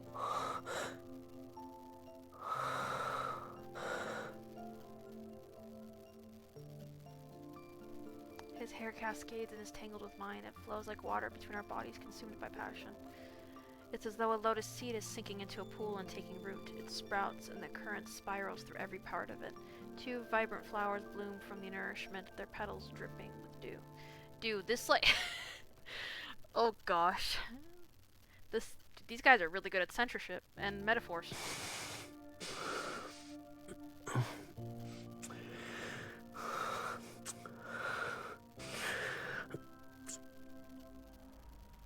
In the cavern's dark depths, a foul presence stirs. It encroaches like a web of cold, sticky threads. The walls explode and the wedding hall is destroyed. Only the bed remains untouched as an invisible barrier protects it. You thief! How dare you steal my bride? She's mine! Mine! She belongs to me. Yeah, tell him, Caleb. Go off, King. Caleb smooths my rumpled clothes with gentle, deliberate movements. His concentration hasn't wavered, not even once. Caleb, let me take care of it. Very well. It has been quite some time since your last hunt. Consider it an appetizer. Say less. Holding my sword, I leap and strike the ghost. Its claws, blackened with blood, fall to the ground. In the blink of an eye, liquid spurts from where I cut it. A new set of claws bursts forth. Hiding the fact that I was startled, I thrust my blade into its brow, twist the weapon, and pull it out.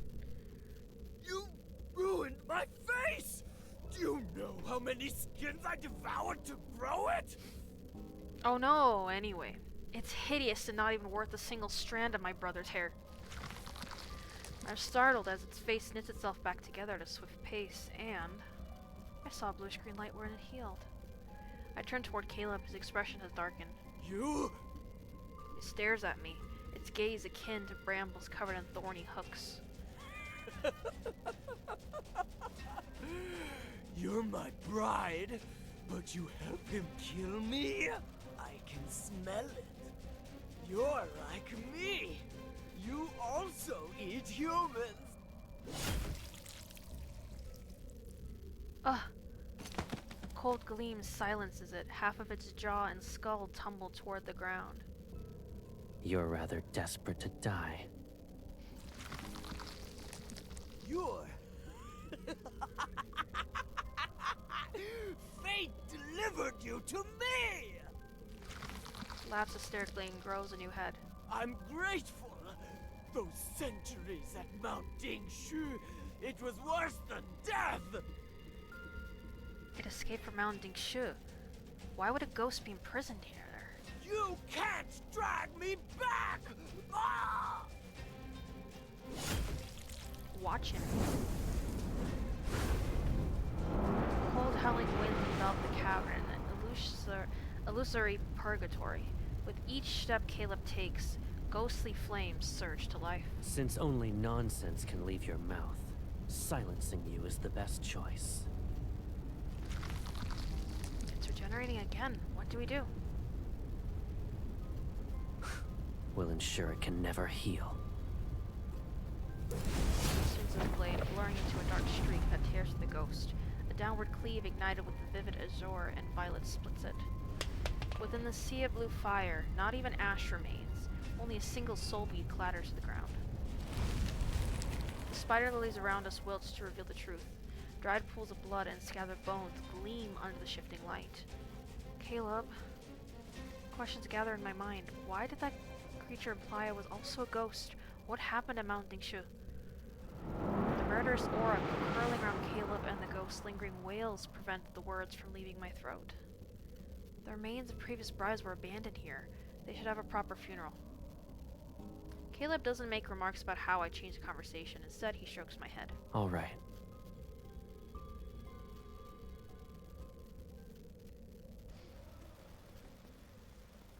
At dawn, Caleb destroys the rest of the cavern. As the collapsed stone gives way, mangled corpses appear. We retreat into the nearby forest and stay out of sight. Villagers arrive and gather the bodies for burial. Grief clouds every face. Curses directed at the ghosts permeate. I can smell it. You're like me. You also eat humans. Ah!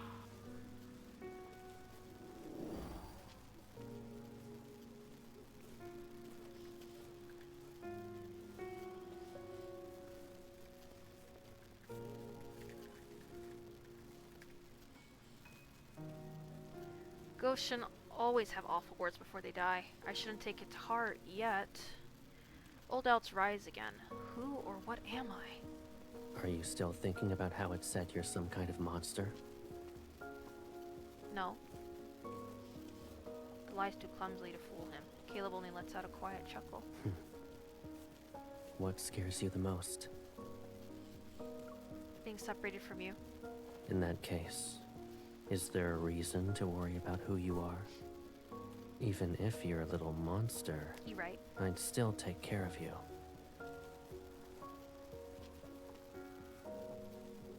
It'll be exactly like what I'm doing now. I'll find soul beads and dress you up in clothes and accessories that suit you. I'll bring you anything you like, so long as I'm here. There's no reason for you to be afraid. Of course. Some of my doubts loosen their grip on my heart, then another thought appears. The ghost mentioned Mount Dingshu and said he escaped from there. Did something happen there? It stabilizes yin and yang. Why would a ghost be there in the first place? Mount Dingshu has held heaven and earth for centuries. Too much time has passed, and calamities continue to appear. As for that ghost, Whoops. The Raycar's foundation was bound to falter. I suppose it slipped past the weakened array and found itself trapped.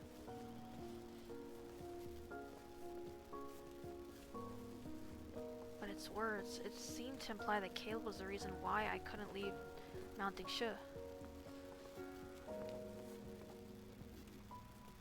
No, I can't let my faith in Caleb waver. A ghost word shouldn't plant seeds of doubt. If Mounting Shu truly is unstable, doesn't that mean it's dangerous? Shouldn't we fix the array? Arrays from ancient times aren't that fragile. They're not going to fall apart even if they remain untouched for centuries. But, given our current situation, it technically is an issue.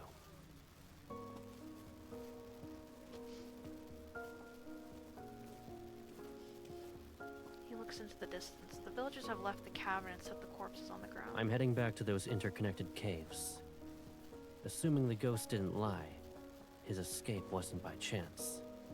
Something else must be present, and I might find more remains that belong to its prey.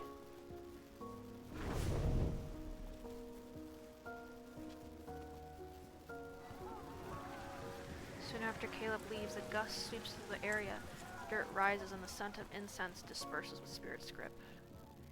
The ghost has returned! The humans run away and abandon several caskets.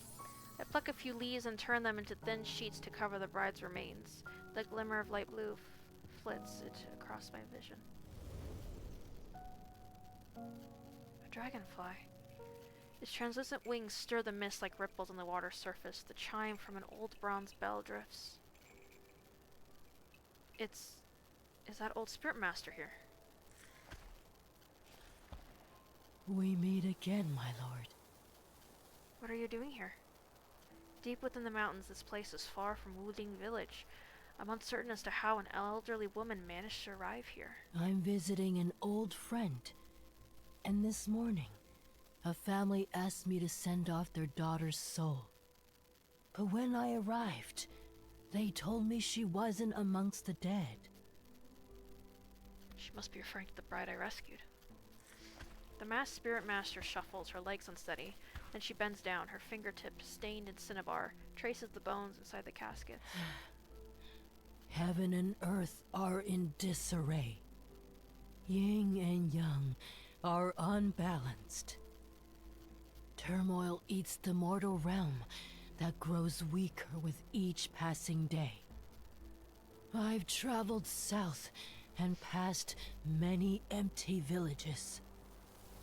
If this continues, more humans will die. Forgive me for being blunt, my lord. But can you truly watch mortals suffer as their world falls apart?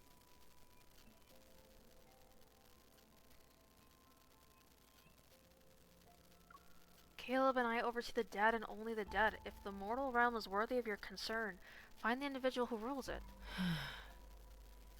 He who rules over the world of mortals. Who knows when he might appear? And how is this related to me? Although I may have instances of unruliness, this world might still have a glimmer of hope, should there be a hint of compassion in you. Hope, you say? Okay.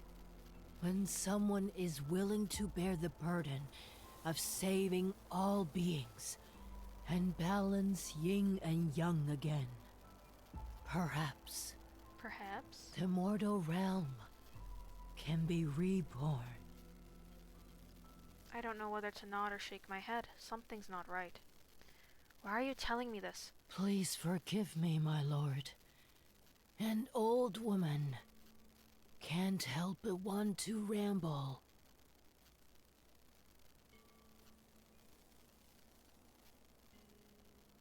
It's alright. Yes, you've never finished that tale involving a certain spirit master. I don't want to hear her sigh again about saving this world, so I direct our conversation elsewhere. He and his sister protected humans from countless disasters. What happened to them? He died. Of course he wouldn't be alive now if he lived thousands of years ago. He died in his fight to save the world of mortals. The mist around us thickens. The dragonfly rests on the edge of the casket. It serves as a bright color in a scene with faded hues. Peace didn't last long. The world splintered in a single night as the mortal realm collapsed. Calamities followed suit. Wildfires turned mountains into barren fields. Rivers and lakes dried up. Starving humans wandered without a place to call home. And that's when the ghosts appeared. The mist starts to twist. It seemingly claws at my vision, but maybe I'm imagining it. To this day, some believe the first ghosts were humans driven mad by hunger. They butchered and devoured their own kind and fell into corruption as a result. Is that another tale? You've been trying to imply something. What do you actually want to say? You can treat it as a simple tale, my lord. She doesn't wait for me to respond. The Spirit Master arrived in a place called the Hesperion Reach. He struck the drum of heavenly decrees. It said the ancient relic can contact the heavens. Only someone with immense spiritual power could command it. Thus, the Spirit Master received the heavens' guidance and saved the mortal realm. The drum of heavenly decrees, Hesperion Reach. I repeat those names in my mind. To honor him, humans built a mausoleum and statues in Hesperion Reach. They worshipped and prayed to him every day and every night. Despite their praise and reverence, you're the only one who remembers him now. And saving the world shouldn't have been a burden one person had to carry. He chose that path, but it doesn't mean anyone had the right to have such expectations. Behind her mask, her gaze reveals a strange mix of emotions, resignation, and hints of irritation. Then, my lord, what would you give up if you could save everything? My brother is my everything. I would never give him up. That tells me all I need to know. The strange feeling in my chest becomes more pronounced. My expression darkens as I materialize my blade and aim for her chest.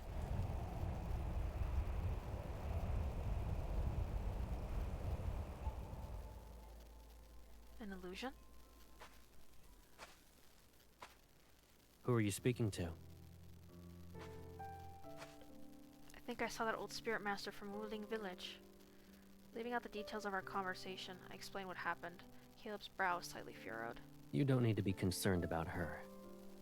Even with a few peculiar tricks, she can't compare to the ghosts we've dealt with. Once we return to Nether Falls, I'll investigate who, or what, she actually is. Here, look at what I found. There are so many soul beads! The amount on Caleb's hands make my head spin. The ghost didn't spare its own kin either. It saved us the trouble. Let's find a quiet place first. We'll purify these and the one it left, so you can have a proper meal.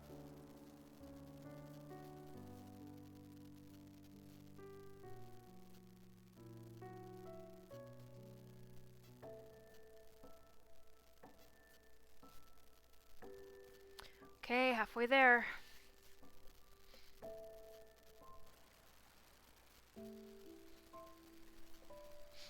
The next day we follow the river to leave the mountains, but Caleb doesn't seem to be in a hurry to take you back to Nether Falls. Where are we going? Is there a place you'd like to see? I think I've always followed Caleb. Being with him is enough to make me happy.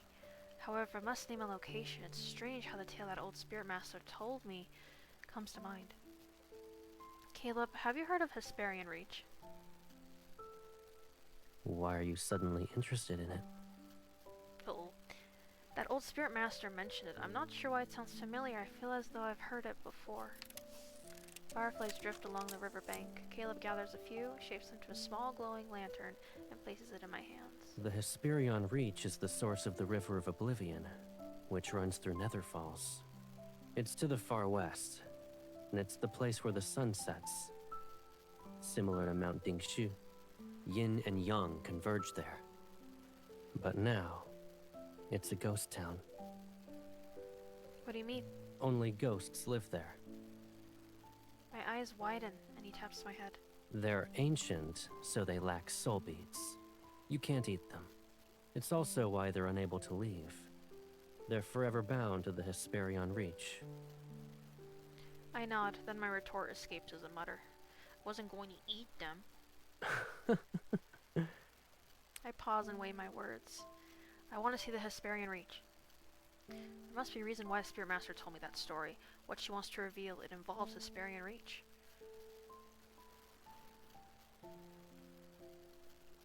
If you wish to visit it, then that's our destination. I plan to go there in any case. But you must promise me. Once we arrive, don't be upset.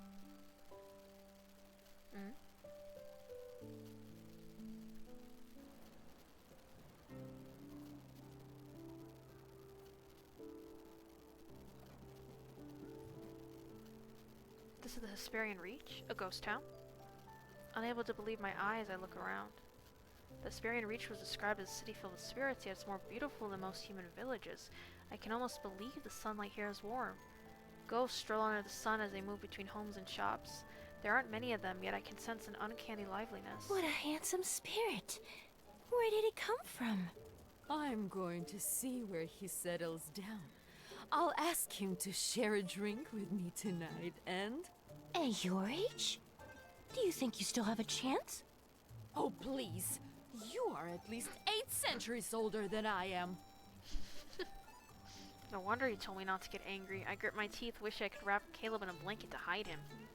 Hesperion Reach's ghosts look stranger than the ones outside, and Caleb, who's walking amongst them, stands out like a shining beacon. I mean... as they should. I'm just saying. Anyway, they don't dare to move closer because of Caleb's presence, but their hungry gazes keep circling him. Fiery little thing, aren't you? With that scrawny body, you'd crack someone's teeth. Who'd even want to? Ah! The ghost tongue is sliced into pieces. It falls into the ground and wriths. Since you can't use your tongue well, my little sister ought to enjoy some snacks. I don't need them. Tongues can only ceaselessly flap or disgusting. You two! How dare you hurt the Hesperion Reach's most beautiful spirit! Everyone, grab something and... Ah! The skull's shape is adequate. Unfortunately, it's not good enough to be a wine vessel. He tosses the wine vessel along aside and crushes it with his foot. Who's next? Try to approach as a group. It'll save us time.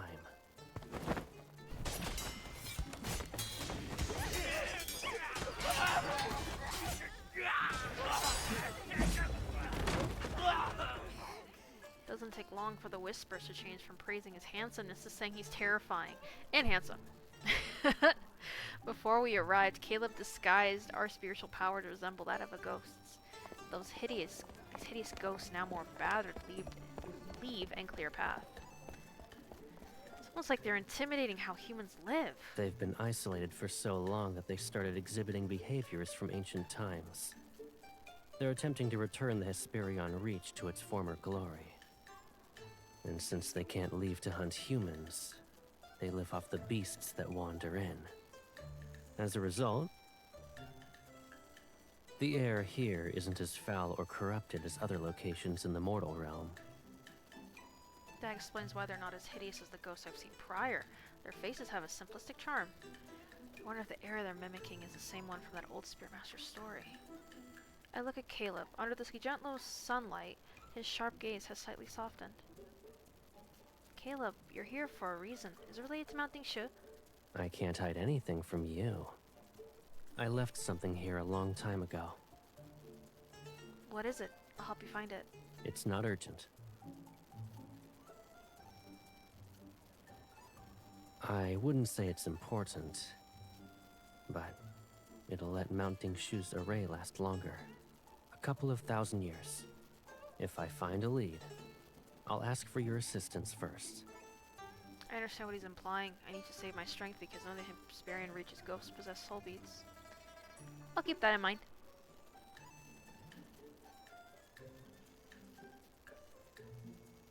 And so we settle down the Hesperian Reach for the time being. Thanks to Kayla's reputation, every ghost we meet treats me with the utmost respect and answers all my questions. How long have I lived here? I don't remember. There was once a mountain nearby, but it's been reduced to rubble. If we talked about the years before that, the Hesperion Reach still looked like this, and I was still a chef. Some tried to leave, but they couldn't reach half before being turned to ash. Who would dare to do that now? I thought I would get to taste human flesh. But once I mentioned the Spearmaster from the tale I heard, every ghost face pale as they run soon after, which piques my curiosity. At last, one of them confesses. The Spirit Master's mausoleum is up north. Go on your own.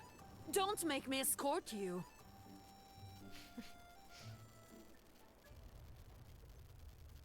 Whoa. The mausoleum is vast yet desolate. There are only fragmented pillars and halls that have collapsed in them themselves. The air is so still that even the wind is quiet. Time has seemingly stopped, and only the faint sound of my footsteps crushing the tall grass breaks the tranquility.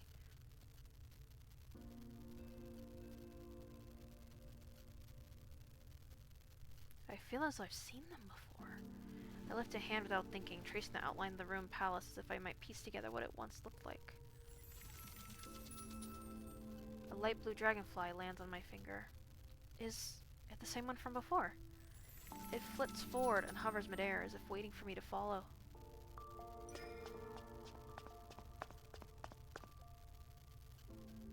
Lands on a tall, broken stone statue. To honor him, humans built a mausoleum and statues in Hesperion Reach. They worshipped and prayed to him every day and every night. I look toward the sunlight, but half the statue's face has been destroyed. Time has worn away the other half to the point where it's almost unrecognizable. Emotions stir in my heart. They're strange and muddled. It's as if the ancient silence around me is swallowing them. My gaze drifts to its hand, where a stone ring rests on one of its fingers. It resembles half of a blooming lotus. A thin thread of light slips out from the lotus. It wraps itself around my finger and solidifies into the ring's other half. Oh.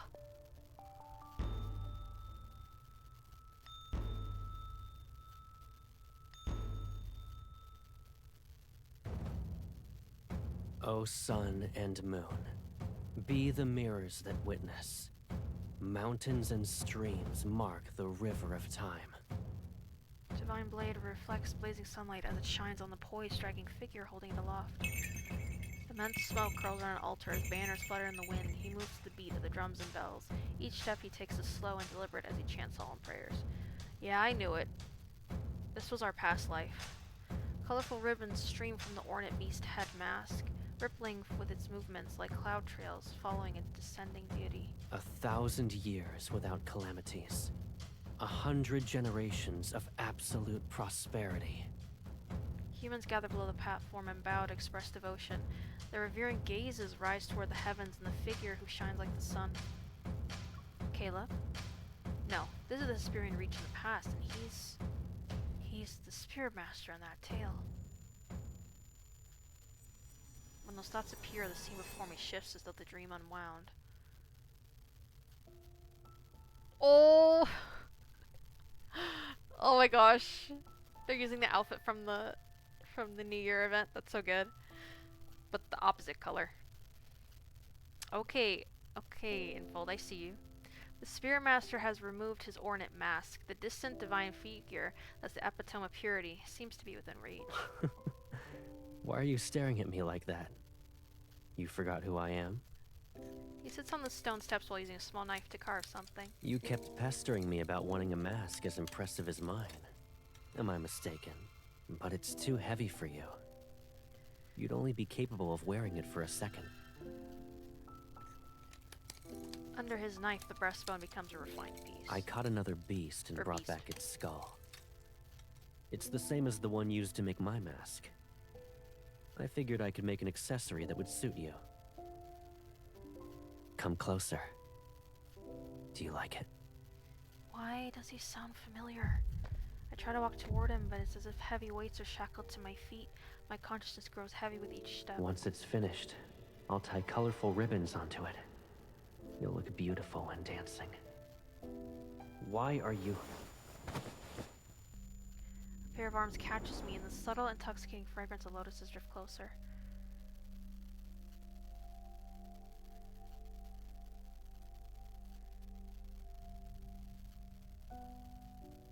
Are you alright? Hesitant, I touch his face. It's cool, but his breath that caresses my skin carries a faint warmth. I wasn't dreaming? What happened? That statue. I stop myself. The lotus ring isn't on my finger. The destroyed statue is the same as before, silent and unmoved. Maybe it was a dream. And yet it was so lifelike and vivid that my heart raced. What matters is that you're alright. Many humans died here a long time ago. Years have come and gone, yet their souls still linger. Although they can't touch us, losing ourselves in their memories will be troublesome. If you ever find yourself wandering by yourself, don't visit this mausoleum. Alright. So, did you come to find whatever you lost here? Correct. But it seems I've only been met with misfortune. Why would I be in that Spirit Master's mausoleum, though? Why would it? I mean, I heard this is the resting place of a Spirit Master who lived in ancient times. Do you share any past ties with him? Caleb doesn't immediately react to my question. It's as if he expected this. In the mortal realm, the more precious something is, the more likely it's buried with the person they deemed the most important. In an area as desolate as the Hesperion Reach, this mausoleum is the only place that might still hide anything of value. You're correct. It's possible I only saw a lingering fragment of that Spirit Master's soul. His yearning for his sister refuses to fade. I wrap my arms around Caleb. Why are you being affectionate all of a sudden? I'm glad we won't be separated. We'll be together forever. He pulls me closer, and the lotus-shaped accessory on his ear caresses my cheek. Resting against his chest, I don't notice how his gaze lands on the statue, and therefore, I also overlook the faint carvings around the statue's waist where the exact same lotus-shaped accessories are. Bruh. This is our past life. He was a Spirit Master. I just know it. Like, they're not... They're making it too obvious now.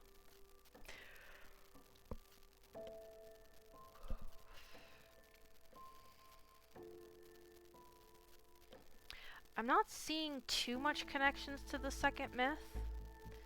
I mean, there's references to it. I mean, like in the second myth, we were also kind of connected in our bond and stuff. But like with the other myths, for the other guys, they had a connection to the myth previous, like their second myth. This one doesn't seem to have that yet. Kinda does. Kinda. Okay, oof, we're almost done. Almost. Several days later. Hundreds of lanterns come to life in every street and alley. As the last sliver of sunlight fades, all the Hesperion Reach's ghosts appear outside. They stomp and flail to the racket of drums and pipes, singing, or rather howling. They merge to create a long parade. What exactly are they doing? It's a festival. You can call it a divine ritual. What? Perched on the rooftop, I watch the chaotic spectacle, confused yet entertained. Every ghost is earnest about this. Their faces are painted in garish, terrifying colors, and they wear clothes that barely fit. Silk walkers wobble dangerously, those beating and gongs don't follow the beat. The ones swinging swords chop off the limbs of others. Blood touches almost everything in sight. Is this another instance of them imitating the morals from back then? They're playing? Yes, but they do have wishes. One arm around my waist, Caleb reclines and lifts a wine vessel. A jar floats up over to him and fills it to the brim. For the past few days, he hasn't found the item he lost, yet he somehow obtained a jar with excellent wine. Listen closely to their screams. I strain to make out the words.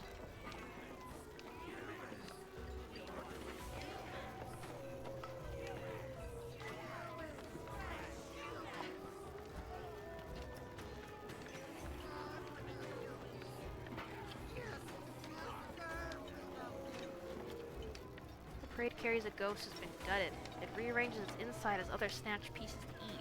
Ugh. I almost forgot these ghosts aren't any different from the ones outside. It's hard to say how long they've lived like this.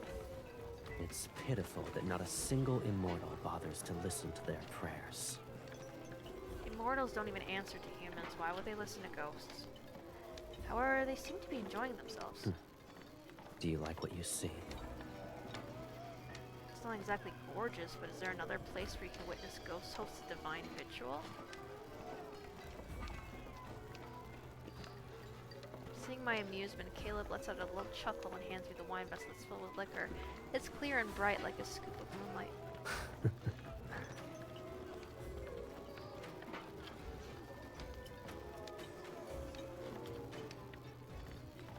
Drink. It'll ward off whatever's outside. The wine is strong but surprisingly smooth, warm, blooms throughout my body as soon as I swallow. How did you manage to find such good wine? Don't tell me there's a ghost brewmaster. I can read. It's a secret. It's a what? Oh, a secret. He jumps down from the rooftop and turns. His arms are wide open. Come. Let's go have some fun. Okay.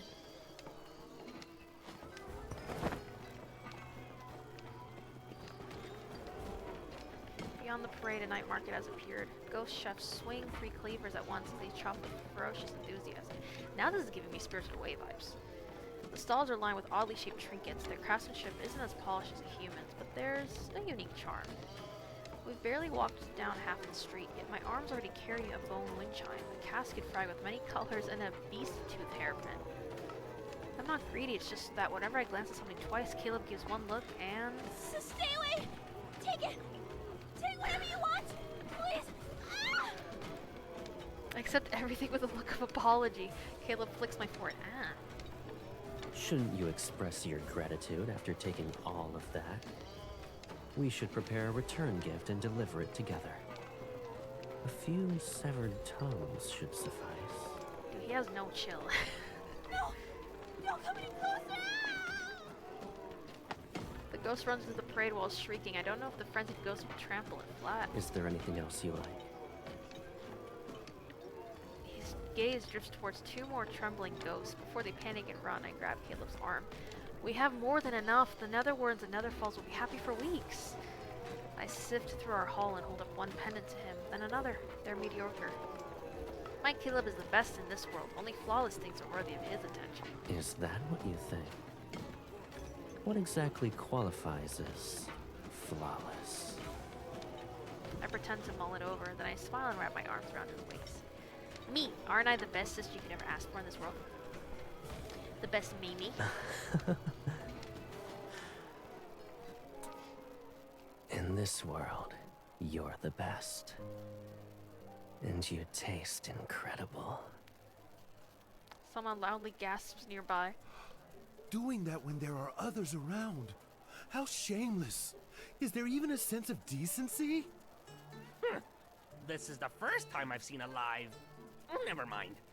You're a ghost, and you have the gall to lecture about the concept of decency? I can't help but laugh while the sun gazes stare at us. I kiss Caleb again. Meh. Their eyes are about to fall. I can pluck them and find colorful strings to make a charm for you. Dude, he's so yandere in this myth. It's crazy. Goodness gracious. Not being the yandere allegations. The drums resound in the distance, and the parade becomes more frenzied. I mean, I'm not complaining. I mean, what? Anyway, I turn and my eyes widen. A towering platform sits at the far end of the street. Upon closer inspection, I realize it's built from countless bones, lacquered in glossy blood red, and studded with beast skull and fangs. The extravagance is cold, eerie, and menacing. What will they use that for? Caleb drags a ghost toward him. Ah! Which bastard grabbed me? Don't get in my way! That treasure will be mine! There's a treasure. When it recognizes Caleb, it becomes obedient. At the very top, there's supposedly a treasure. Whoever grabs it will be the Hesperion Reach's leader, and will get the largest share of meat. Several layers of black and dark red silk cover the top part of the platform. It's hiding something. Ghosts are already tearing one another apart as they climb. Their snarls and scream rise like the waves. Since they're calling it a treasure, it's most likely something valuable. I crack my knuckles in anticipation. Stay here, Caleb. I'll bring it back for you. Wait. I made sure you were dressed up. Now you want to throw yourself into a mess of blood and flying limbs?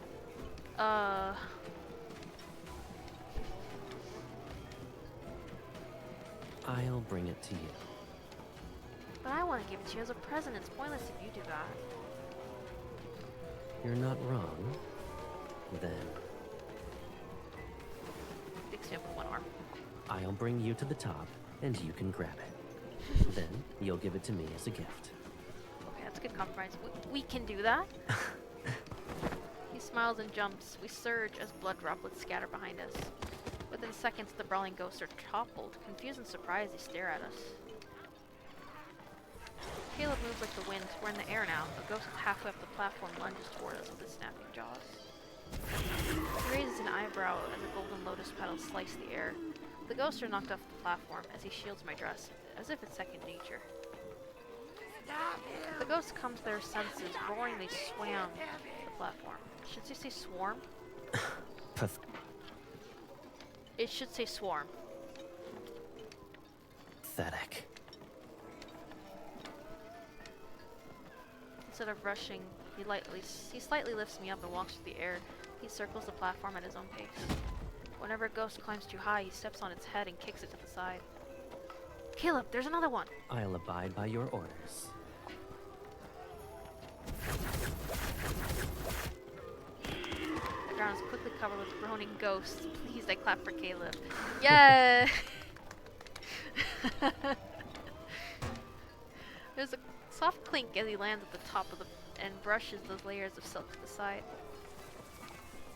Nothing makes a sound, and every gaze is directed at us. The last layer of red silk is removed. A mask made from beast bones rests at the center of the platform. Oh, I think I know what mask this is. It's old. The imposing horns have been reduced to broken stubs, and there are cracks in the skull. Its bright lacquer has faded to dull gray, and tarnished bronze hangs from thin strips of silk. For some reason, the mask is familiar. I'm reminded of Caleb. Without thinking, I pick it up. The mask is heavy. My fingers ache. Put it on. Caleb stays silent as I put the mask on him. It fits perfectly as if it belongs there. That's because it does. Caleb, this mask is yours. Before it... My memories surface only to slip away. It's like trying to hold onto water in a river. It doesn't matter how tightly I grasp it. Caleb removes the mask. If it won't come back to you, don't force it. When the past is too distant, it's not worth grieving over. You and I, we're two flowers from the same stem. Life and death will never separate us. That's what you shouldn't forget. Everything else... He gently closes my eyes. Just let it go.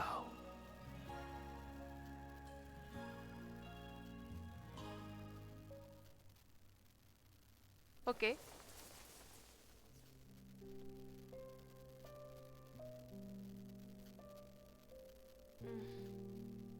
I return to Nether Falls? Touch my head as I sit up. I don't remember when I fell asleep or how I traveled from the Hesperian Reach to Nether Falls. I remembered something, but the more I try to reach for it, the emptier my mind feels. You're awake? The bed dips beside me as he sits. His hand touches my temple. They're still damp with sweat. Were you that tired for the past few days? You slept for more than 20 hours. I did everything I could to wake you up, but you didn't budge.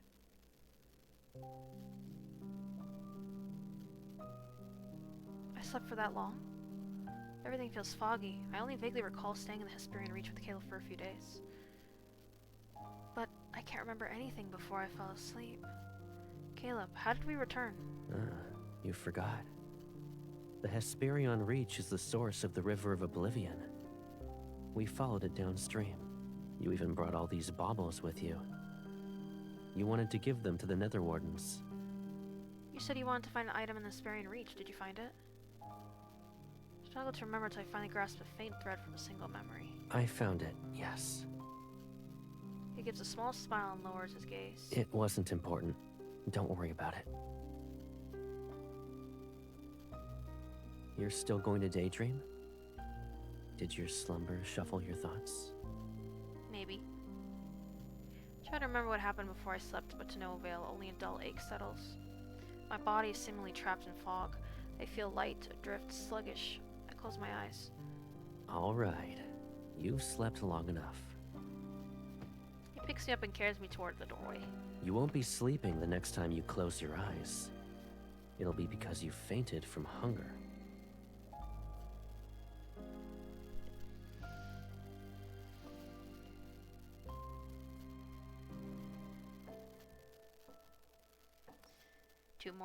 Three more parts left. See how this is gonna end, although I have a bit of an idea.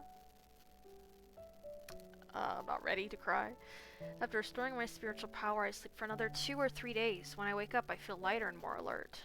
The missing memories still haven't come back, but I figured out several things. That old spearman show didn't mention the Hesperian Reach on a whim. She wanted to send me there. But why? Was she trying to use me for...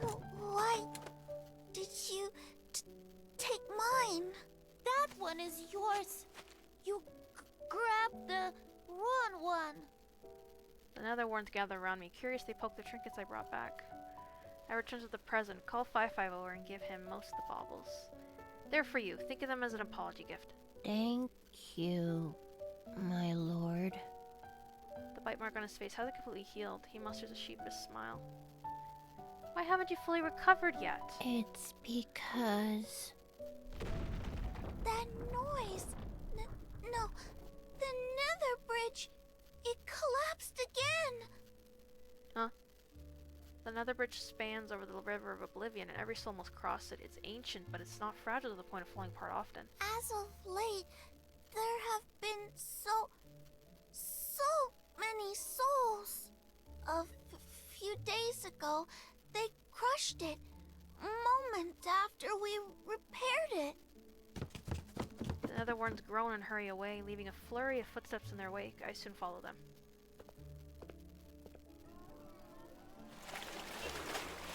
Stop pushing! We're gonna be trampled on!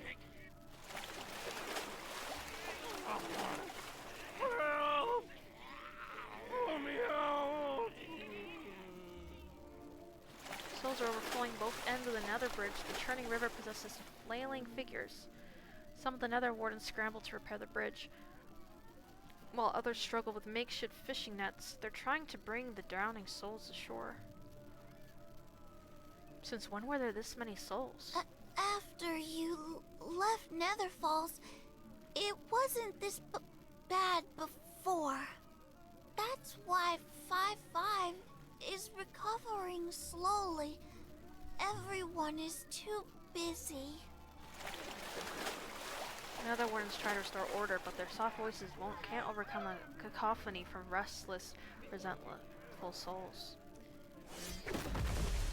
I slice a tree and its trunk crashes into the river. If you want to reincarnate, then be quiet. I can also help if you wish to die again. Everything is quiet for a moment, then the souls listen to the Nether Wardens and form a line. Wait. Hop into the trunk to stand above the struggling souls in the water. I have questions, so you better answer me.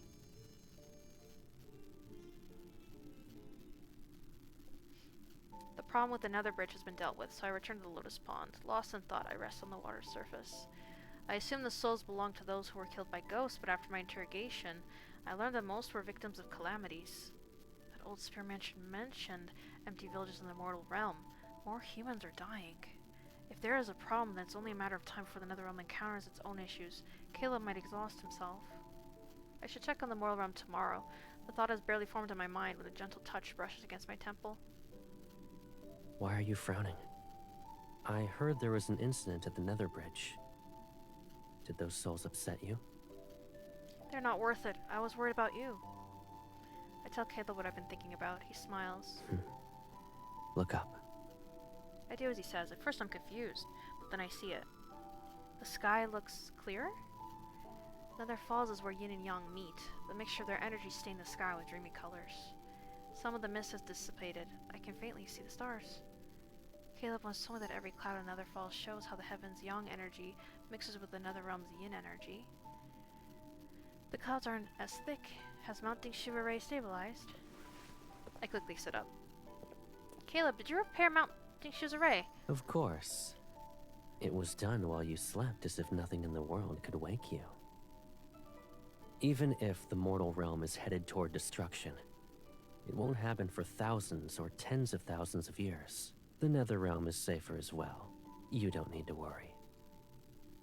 Praise him. You'll always be the most remarkable person I know. So I didn't need to be concerned. I let out a sigh of relief and wrapped my arms around his neck. What did you use? An artifact? Or... I trail off. Something's not right as a single chill touches my arm. I notice his knuckles turning blue. Why are you so cold?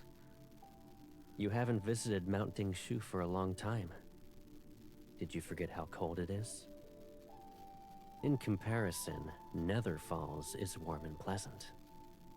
Was Mount Dingshu always that cold? Its summit reaches the highest part of the sky. It's frigid, but the other parts of the mountain aren't freezing. While I mull over his explanation, Caleb rests his head on my lap. His arms hold me as if he's carrying a small hand warmer. Are you tired? Puppy, I should have noticed sooner. Even though he's strong, fixing an array that supports the heavens and mortal realm must have drained him. I push down my questions and hold him close. I wish the cold would disappear. You always know how to comfort me. Mashayla.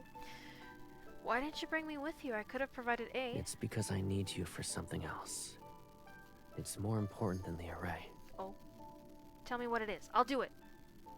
He nuzzles my leg. Sing for me. Oh, that's... Wait. It's not a difficult request, but it's not something I can do so easily. A lullaby would help him rest. Unfortunately, all the songs I know are... When the midnight shadows shake, ghosts cry out from their branches as their bodies ache. Anyone who forgets to return home turns into bone. Don't laugh, I only heard those sorts of songs in the mortal realm. And what I sang was the gentlest. Yes. Even a terrifying song sounds pleasant when you're the one singing it. Ahem. My innate talent can't make every melody pleasant. You might not know, but some taverns in the mortal realm help singers who make their voices screechy. They sound awful, and I swallowed the rest of my words, but Caleb is already looking at me. Is that so? I suppose you've seen more of the mortal realm than I thought. Maybe you should take me to one of those taverns. I want to hear how terrible those songs are. Someone jealous about the taverns? No, you can't hear them!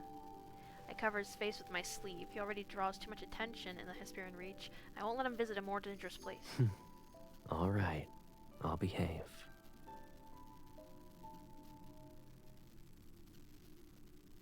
The Lotus Pond is quiet. Time passes, and I wonder if Caleb has fallen asleep. Then he speaks. You used to sing countless songs.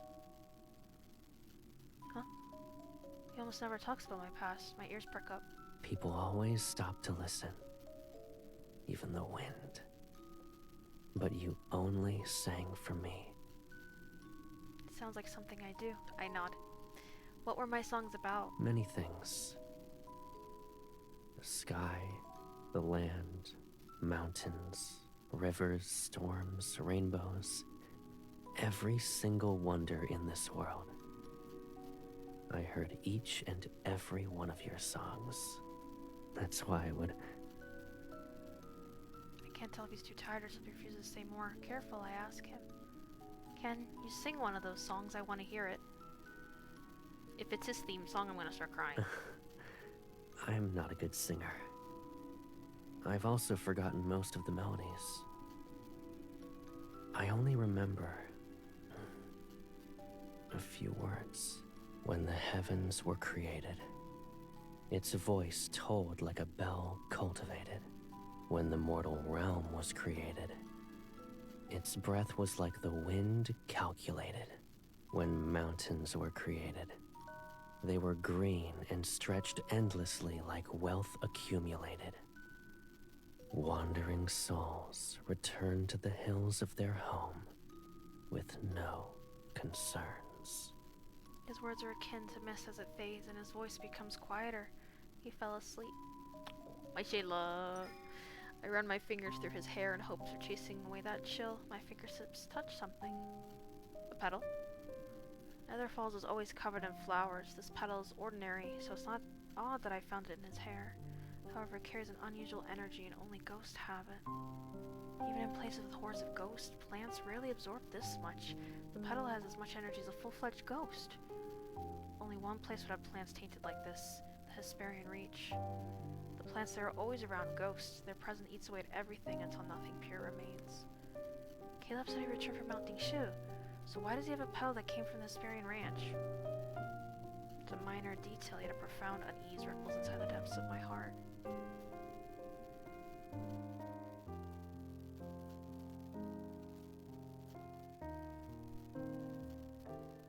We're almost done.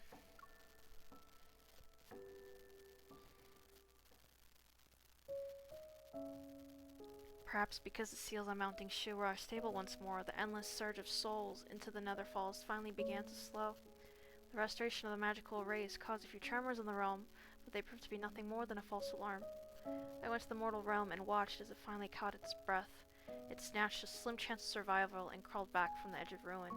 Now the land has settled into a familiar limbo, where it is not quite dead but not quite alive. I had planned to visit the Hesperian Reach next, but a strange thing happened. When I dipped my hand into the River of Oblivion, I could no longer feel the Hesperian Reach's presence. It was as if that place had never existed at all. Uh-oh. I know Caleb is hiding things from me. I have always known. But never before have I felt an unease like this. Yes, it was a small petal, an insignificant discovery. But once the seed of doubt is planted in my heart, it takes root and grows beyond my control, spreading deeper every day. My lost memories, the past that Caleb is trying to conceal, the tales of the Hesperian Reach's spirit master, the shifts at Mount Dingshu. Eventually these pieces seem unrelated, but I can feel the invisible threads connecting them all.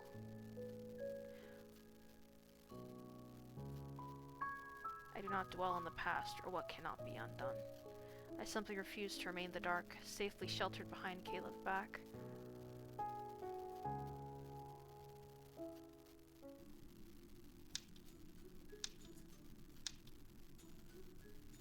I don't want to play anymore. I've had enough. You're actually giving up?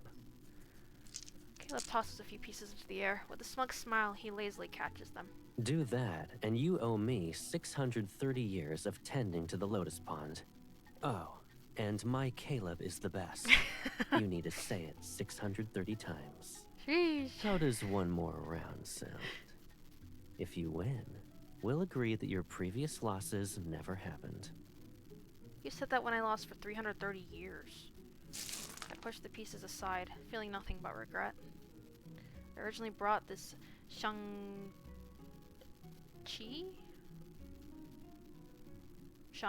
set from the mortal realm to figure out what Caleb has been hiding from me. I think it's Shang-Chi. This game was invented only recently. How could Caleb already know how to play it? Once he loses, I can use it as an opportunity to make him confess. But Caleb listens to the rules once and beats me in the first round. Refusing to give up, I make him play several more rounds, and I only have a disastrous outcome as my reward. This is the last round. If you win, your losses won't be counted. I'll even fulfill one request. If you lose, you don't need to take care of the Lotus Pond anymore. You only need to say, "My Caleb is the best," 630 times. Yeah, I thought so. Make sure It to is Chinese chess. slowly enunciate each word.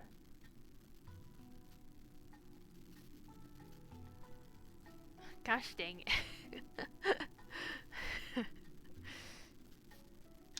Can't let his offer slip away. I hesitate before reaching for the Zhang key pieces.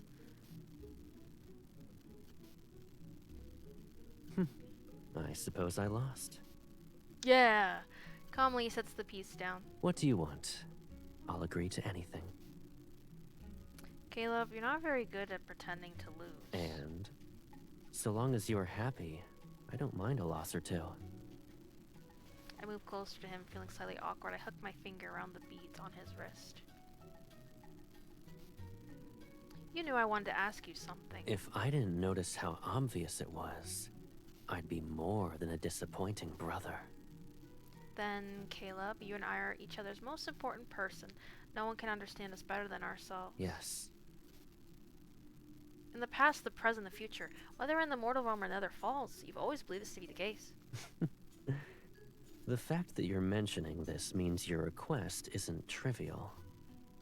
He waits as if he already knows what I'm going to say. I hesitate before mustering my courage. I want to ask, what was the item you found in the Hesperian Reach? Is the Hesperian Reach's disappearance connected to Mount Dingsha? Are you hiding something dangerous from me? The questions I've held for so long reveal themselves.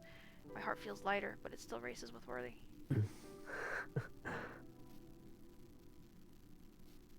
Why do you want to know? Ever since you returned from Mount Dingsha, I've never felt at ease, and I touch his chest. We are from the same source, and after all these years of being together, we can easily sense each other's emotions. I can feel the restlessness hiding deep within him. All right. I'll tell you everything. He looks relaxed as if I asked him what he ate yesterday. He agreed just like that? I even prepared a speech to persuade him.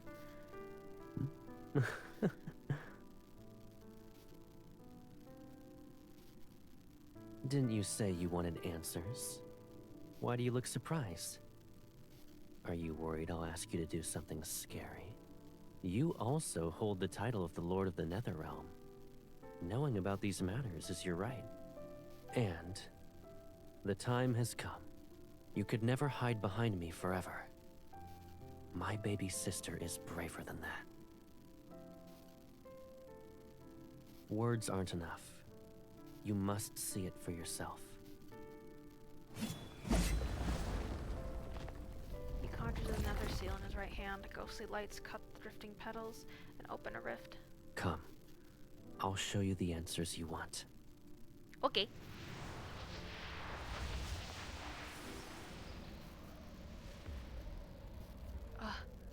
It's dark, it's cold, it's suffocating. This breathing makes my chest burn, something pressed against my lips. Cool, steady airflow into me.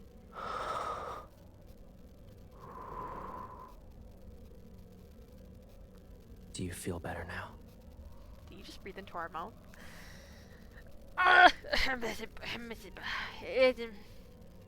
Kayla holds me in midair. I nod. This strange, all-consuming, suffocating feeling is familiar.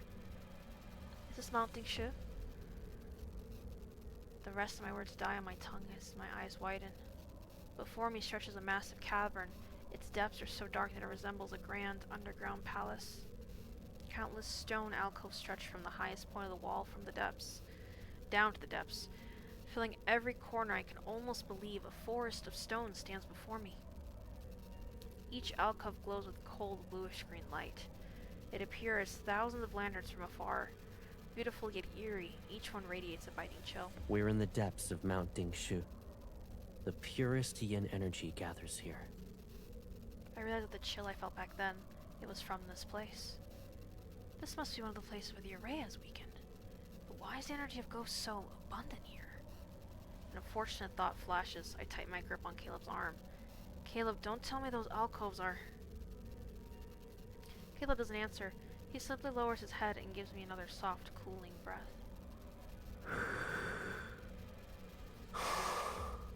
Don't push yourself. If you feel overwhelmed, tell me. Okay. As we pass through the barrier, formed by glowing symbols, screams explode in every direction. It's as though the mountain is crying out. From within the countless alcoves, twisted claws reach out. The rage and despair are trying to crush my chest. No! Let me out! Kill me! Why can't I die? The alcoves, or maybe stone cells are more apt, glow with cold blue fire. Each flame looks tranquil, but the cold is worse than searing heat. Inside them, ghosts burn in the cold flames, or their insane kin tear them apart. Even when they die, the yin energy revives them. They're trapped in a perpetual cycle of suffering. Help me, please. I don't want to stay here. In a nearby cell, half of mangled face appeared. Despite its features being twisted, I recognize it. You're one of the ghosts from the Hesperian Reach? It's happening! No! Lock him away! Rot like us! The suffering is boundless darkness! You're...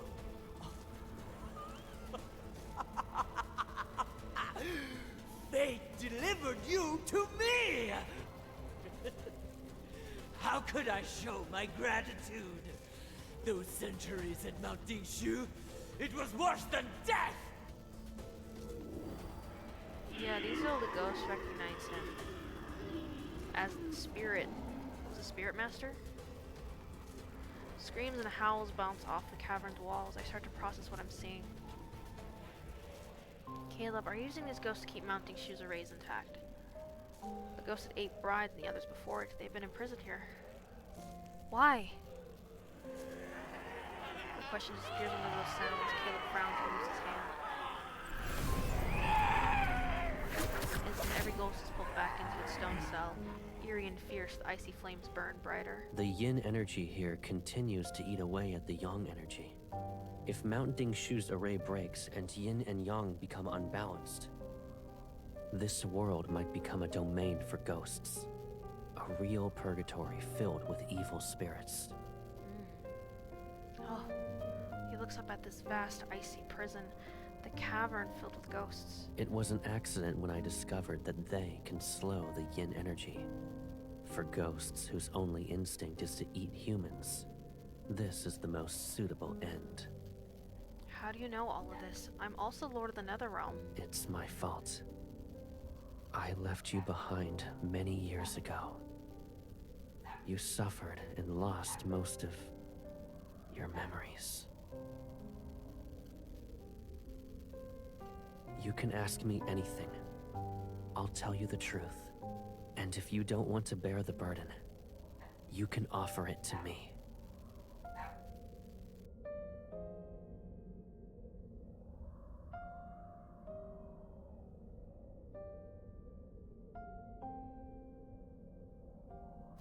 So I need to calm my dogs down. Hatred, pain, despair. I will never let those bitter things approach you again. Okay. I want the truth, even if it hurts. We should carry this burden together. I tighten my grip on his hand. Tell me, Caleb. What happened back then? Why was this world truly overrun by ghosts? Caleb doesn't answer. He pulls me close and rises into the air. We leave that suffocating energy belonging to the ghosts and land on a stone platform. Only now do I realize how cold my body is. The shock must have affected me that much. I bury myself in Caleb's embrace. As warmth returns, I look at him and wait. In the beginning, there were 30 days of darkness in the mortal realm. The sun didn't rise. Then, light finally returned, but it was brought by wildfires. Hills and valleys burned as far as the eye could see. Then there was a drought that lasted for years. With no food and water, humans killed one another. A few ate the flesh of their own kin.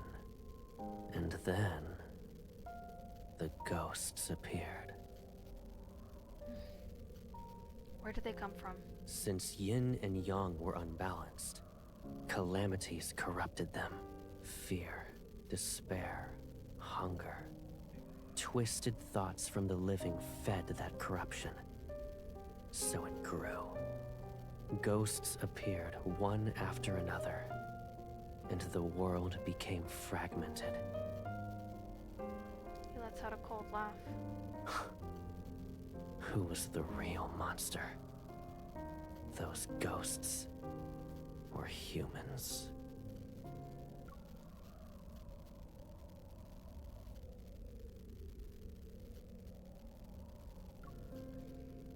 Sorry, I just wanted to reread something real quick. So that old spirit master described history, not tales. She remembers and my brother remembers. I'm the only one who forgot.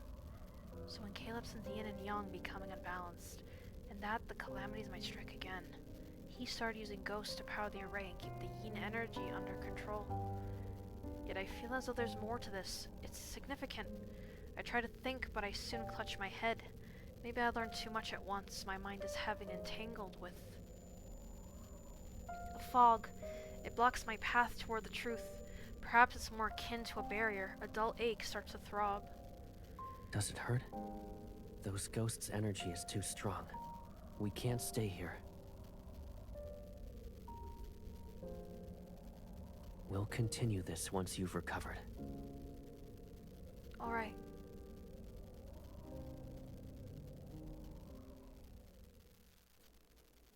I fall into a deep slumber. When I wake up, the heavy fog in my mind has thinned. Caleb lies next to me. I lift my hand without thinking and trace his brow and eyelashes. The ghost sealed under mounting Shu. Caleb must spend a lot of time and energy maintaining it. Did he realize that the calamities would return centuries before it happened? I don't want this world to be underrun by ghosts, but my wish for him not to carry this burden alone is stronger. Why is it always him?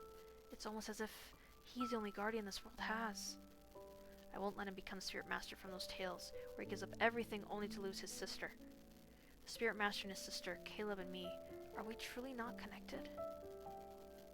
What if Caleb is actually... Yes.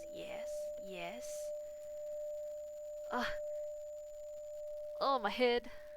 I shake my head again as pain shoots through it. A warm hand rests on my head and slightly gently stroking my hair. Your head hurts again? Wait, what was that? You have nothing to say. Did I hide too much from you? Are you upset? The dull pain fades and my thoughts reappear. If I have to answer, maybe I am slightly upset. Slightly, though. But if I were you, I wouldn't have said anything either. You've always protected me and I can't bear the thought of you being hurt. I pull Caleb and sit up with him. Caleb, there's more you want to tell me, yes? Why else would you reveal what's buried under Mount Dingsha? I sealed the Hesperion Reach and all the ghosts under Mount Dingshu. Thought so. But they aren't enough to maintain the array and restrain the yin energy. I need more ghosts. Stronger ones. The array was only repaired recently. It's not stable. Someone must remain in Nether Falls in case something happens.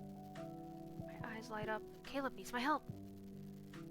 Let me handle this. I'll bring you those ghosts. I want you to stay in Nether Falls and watch over Mount Dingshu. That won't do. You know how uncomfortable I feel when I approach it. And I barely feel hungry anymore. I'll be alright. Caleb has always been the one to leave Nether Falls. He kills ghosts and brings back soul beats for me. But I'll help him this time. There are ghosts hiding in a distant valley filled with a poisonous mist and ferocious beasts. You can't be there by yourself. Do you think I'm weak then, so I can't help you? Of course not. Then let me go. I can do it. No, you can't. I promise I can. And I promise I won't let you.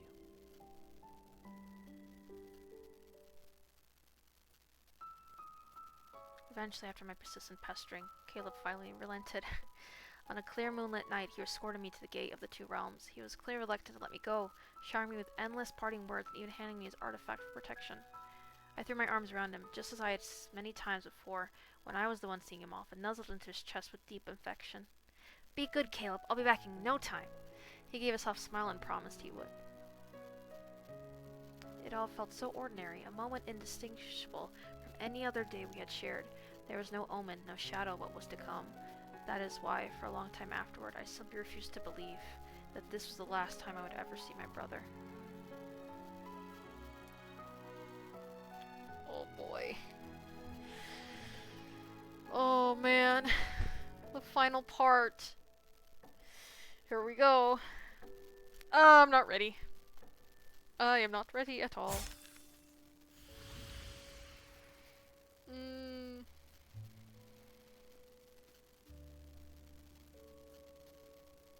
2 weak. These aren't powerful ghosts. The valley's supposed to be dangerous, but it's beautiful.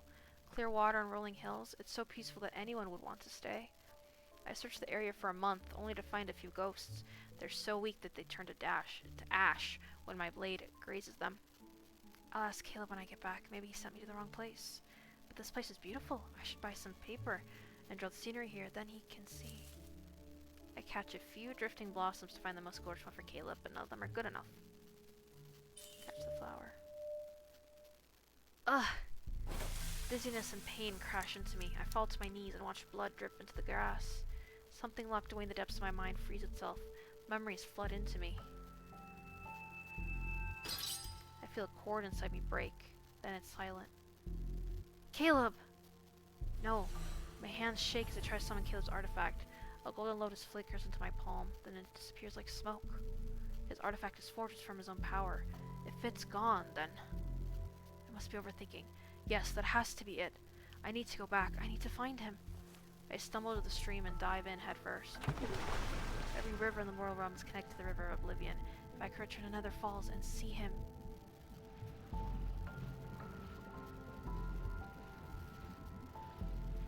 The icy water dulls the pain, and I swim toward Nether Falls with the strength I can muster. I figure out how long the journey is. As the currents ripple around me, fragments of memory rise and sink. They carry distant, faint echoes.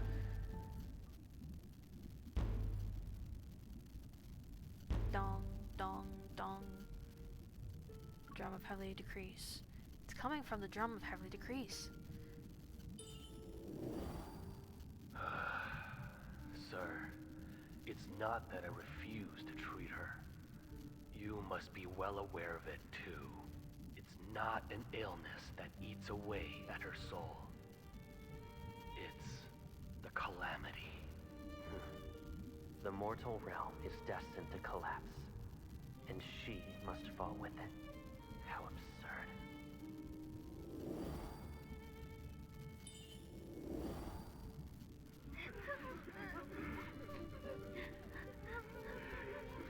The monsters!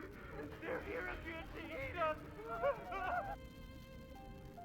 Spirit Master, you struck the drum of heavenly decree. Please tell us, how can we survive? You'll live. I'll give you that opportunity. And my sister, she'll also live.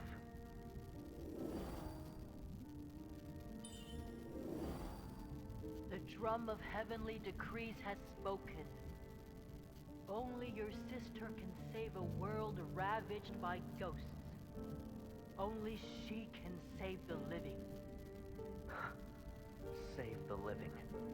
She's also a part of the living. Why? Why does it have to be her? Why must she sacrifice her life?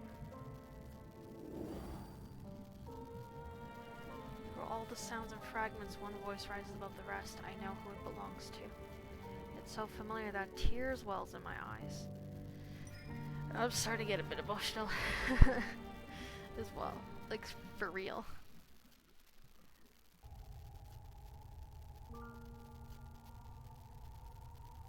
No, not his theme song. No, it's gonna make me cry. Darkness surrounds me, yet scenes from the distant past appear. The night wind carries away the scent of blood and distant wailing. Fires on the horizon paint the sky a faint red. The jagged boulder, sits a few steps away. A quiet figure rests on it, his long hair falling again past his waist. He holds a small knife and patiently carves a bone, masked with practiced ease. Caleb. For the first time, I can clearly see his face, then it becomes blurry. He smells softly and his thumb brushes against my cheek. You woke up early. You don't want to sleep for a while longer? No, I've slept long enough. I realize how far I've drifted from him, from these memories. There's always something that must be dealt with. I promised I'd make a mask for you, but I never finished it. For the past few days, I rushed to finish it for you. He sets the mask against my face. It's intricate, beautiful, and still carries his hands warm. It's better than I imagined. When you're well again, you can wear it while you dance and sing and run through the hills. It'll be just like before. I try to touch him, but my fingers only create a ripple. He's gone, and the truth I had buried in the depths of my mind returns. Caleb. Every time I hear his theme song, I just get so emotional. Gosh dang it. Yin and Yang fell into chaos. The mortals suffered and ghosts from the land. 1,000 years ago, or perhaps even further back in the primordial past, the cataclysm that nearly ended the immortal realm reached its end on a moonless night. The spirit master, revered by countless souls and their final beacon of hope, Caleb, my brother, my one and only, has left me. Farewell. The final words from Caleb drifted softly into my ears. Dong. Dong. Dong. Dong, dong, dong. One beat, then another. From the distant Hesperian reach, the drums of heavenly decree broke through the air. Their thunderous rhythm, rolling and echoing between earth and sky. Every ghost in existence followed the sound, drawn by the relentless thrumming. They surged like a tide toward the man who was beating the drum.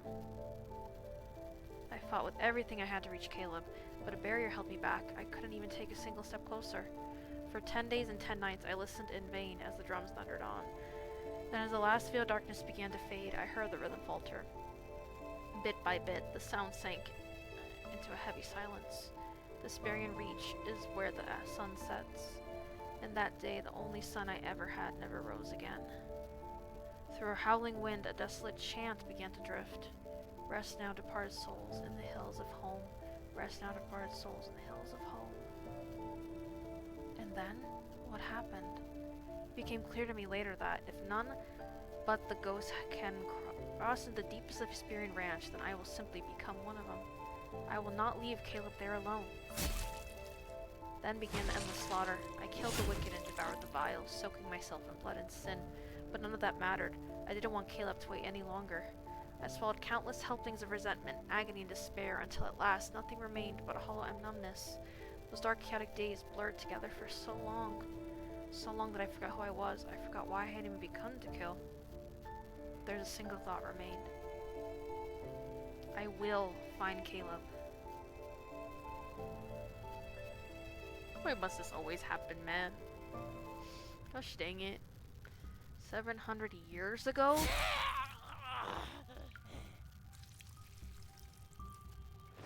A dying ghost drags its broken body toward me. Spite fills its gaze. You're a monster.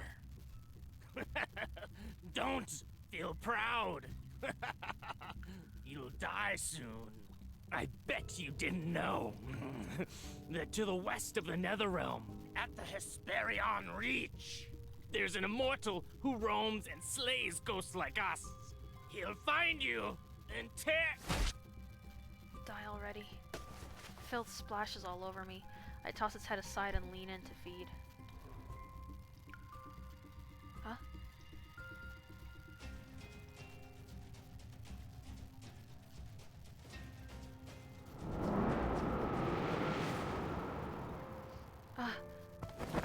prey is stolen. A snarl erupts from my throat as I hurl myself at the intruder. He doesn't dodge, instead he embraces me and lets my claws sink into his skin. Blood falls. It's me. Who are you? I only know Caleb. Oh, I held one too long. I only know Caleb. I'll finally find my brother. I thrash. I punch and kick and claw and bite. His blood coats every part of my body, yet he refuses to let go. This was 700 years prior, right?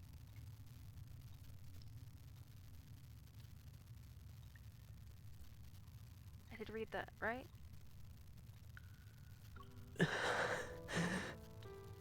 I'm Caleb. I'm your brother.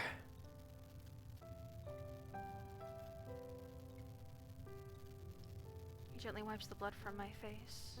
Come with me. You know, this is Yes. definitely the past. These ghosts taste awful. I can show you a place with more delicious food. No, who are you? Don't touch me. Leave. But he endures every kick and scratch. He holds me close as if something precious I refuse to lose. I promise I'll never leave you again. My Shayla? Yeah, that was... And then 600 years ago. Okay, 100 years later. After that. Caleb steps over collapsed tables, shattered burners, toppled lantern strands, and a layer of broken jars. From shredded silk, he picks me up. Did I upset you? Is it because I wouldn't let you eat those ghosts? Or do you dislike these beautiful clothes? He hugs me as I snarl and bare my fangs at him. He strokes my nape while fixing my disheveled clothes. I know it's uncomfortable, but you can't keep eating ghosts. We must break that habit. Behave. It'll only be a few years. I bite his arm, my teeth piercing his skin. Dude, we were feral back then. What the heck? I suppose biting me is better than biting a ghost.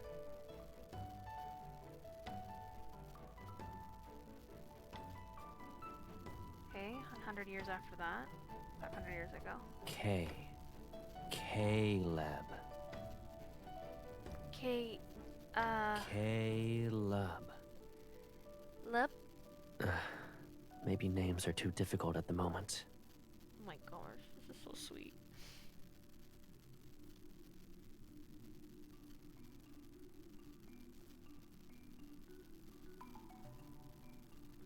Caleb. He guides my hand to his throat. I blink and feel the subtle vibrations under my fingers. I'm Caleb. Caleb. He smiled as if this made him the happiest he'll ever be in his life. At the time, I didn't understand why he was delighted, but I wanted to remember that smile. My Shayla, my Shayla. Stop, he's so sweet. At long last, I remembered that smile once more. Ooh, back to the present. 500 years, 400, 300. Was how Caleb found me piece by piece across all that time. As memories surged alongside my tears, I gripped my teeth and swam through the vast waters and the salt of my own grief. Caleb, you promised you would never leave me again. I cannot lose you a second time.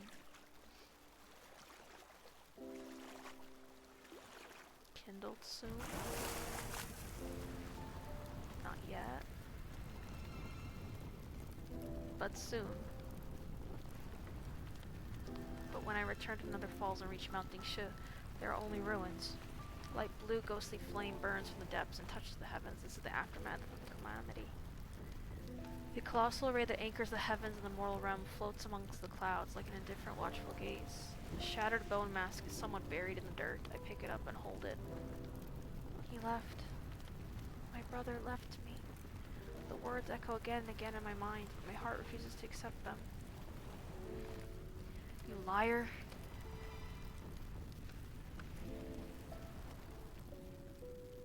I don't know how long I sat on the summit.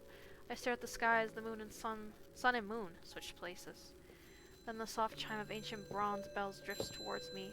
A light blue dragonfly has carried it. My lord. Where's my brother? I heard her voice in my returning memories. A mere mortal couldn't have lived past ancient times to be here in the present. Whoever you are, tell me where he is. He's not here. He thought he could protect you from the calamity and return to your side as always. He succeeded. However, he couldn't come back. What am I supposed to do then? He kept his word alive for me, but if he isn't here, nothing matters. Do you want him back? I turned my head. If you agree to do me a favor, I'll help you find him. Tell me! The dragonfly floats towards me, its wings releasing blue and red mist. Long ago, only the mortal realm existed. There was no nether realm. The drum of heavenly decrees chose you.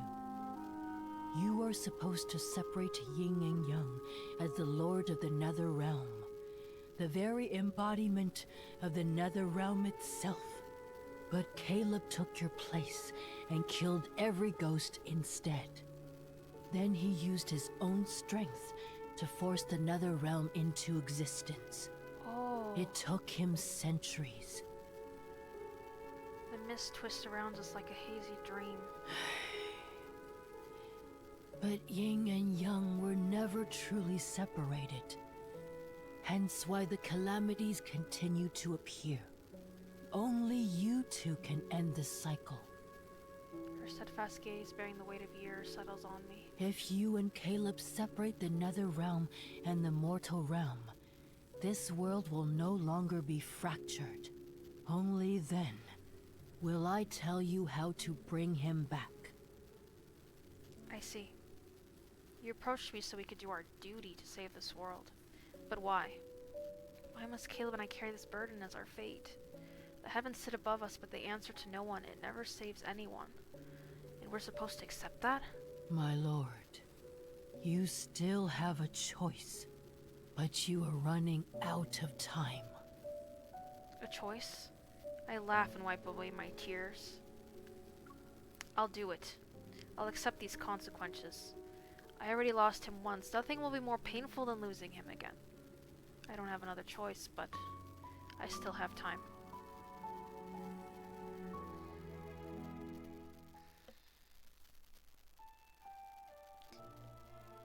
Guided by the old spirit master, I traversed every corner of the nether realm, gathering the lingering fragments of Caleb's soul piece by piece. I bore him back to the scarred ruins of Nether Falls, cradling him deep beneath the Lotus Pond to await the day of his awakening. I breathed life back into the wildered forest, working alongside the young Nether Wardens to nurture the flora of Nether Falls until vitality bloomed once more. As vivid blossoms carved at the surface of the pond, the hours I spent there grew longer.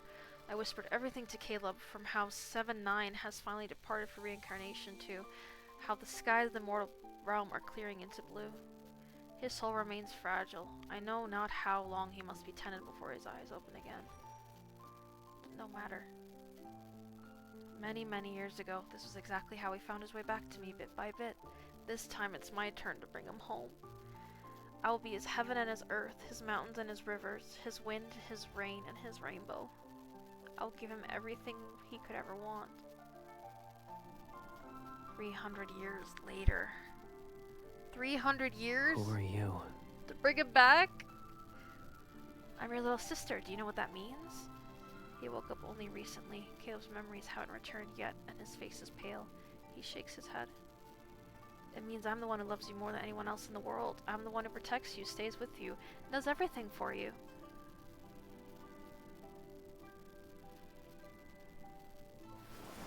When he suddenly hugs me, I stop. Caleb, do you remember me? He shakes his head again, his lips rest against my hair, as his hand traces my temple. I felt like I needed to do that. This is just like his first myth, dude. Another 100 years later. His strength returns quickly. He reforges his artifact within half a month. His memories still come and go. I tell him stories about our past whenever I can. A long, long time ago, when we were in the Hesperian ranch, you once brought me a jar of wine. I didn't realize until much later that it was the wine you had brewed for me long, long ago. Is that so? I've always wondered, was it supposed to be our wedding wine? Isn't that why you said you shouldn't use an ordinary wine at our wedding? I don't remember. Why do you feel as though you do remember? I honestly don't recall anything. He tucks a hairpin into my hair. I've lost so many memories that I can't tell what's real anymore. But if we get married again, maybe I'll believe you. Oh, you remember. Gosh dang it. Another 100 years later. Since Caleb has recovered, the moment I've been dreading is a ride. I must keep my word. At the Lotus Pond, I tell him about the vow I made to that old spirit master. I'll do my best to maintain my composure. Oh no. I'll stay here in the Netherrealm and send you to the mortal realm. Then yin and yang shall be separated. I wish that we'd never be apart, but if being together can only bring him pain and lead him to his death, I don't think I could live with that heaviness. Caleb is quiet for a long time, then he slowly laughs. Softly laughs. It's bitter, as if he's mocking himself. Why should I live in a world that doesn't have you? If yin and yang are separated and our paths diverge, can I truly live without you? No, I hear his theme song again. His fingers brush against my temple. His gentle, familiar touch has never changed. Nether Falls is cold and dark. When you're scared, I won't be able to hold your hand. And when the nightmares wake you up, I won't be able to soothe you. You're saying I can't be your brother? You'll always be my brother. That will never change. I lower my head so he won't see how hard it is for me to let go. When the souls arrive, I'll hear about the mortal realm. That's how I'll know whether or not you're well. And every soul that reincarnates will carry my yearning for you.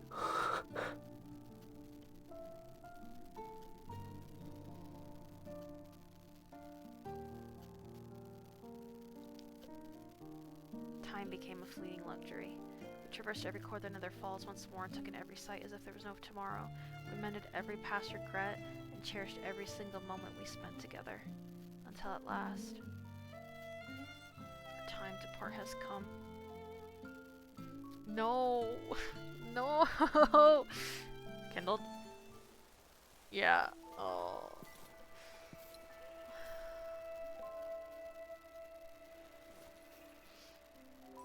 My Shayla, my Shayla, my Shayla. Scared? So as long as you're here, I won't be.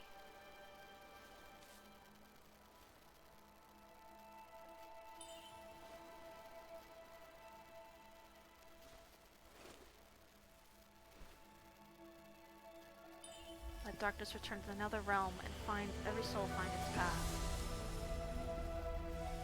Let the light rise. The world shall shine again.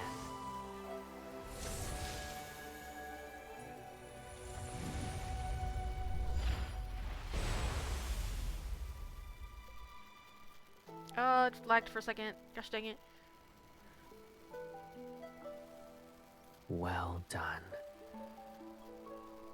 When I return to the world of mortals, I'll protect everything in your place. I won't let a ghost approach you again. I promise.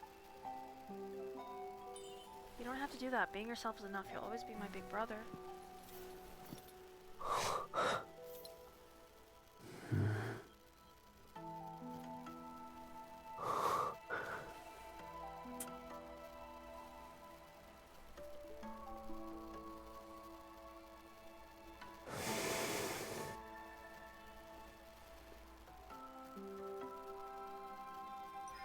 Caleb.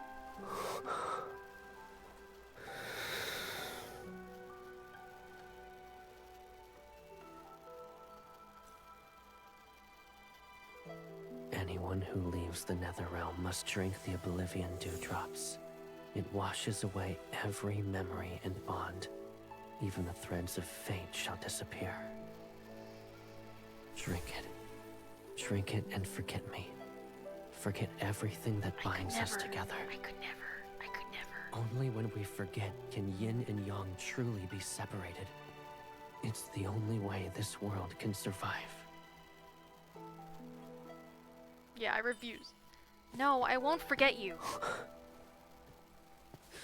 I can't let you carry our memories alone. I said I'd free you.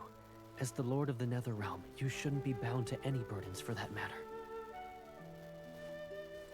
So before I leave, fulfill my one last wish. Won't you grant it for me?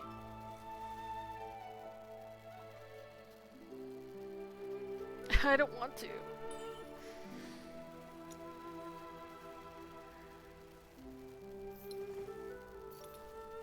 These myths, man. These myths, man.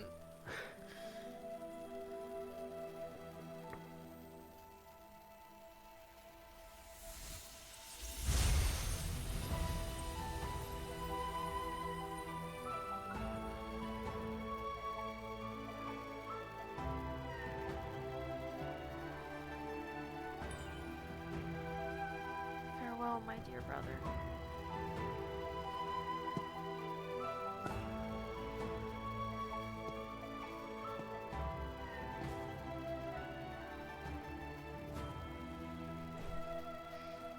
I'm sorry.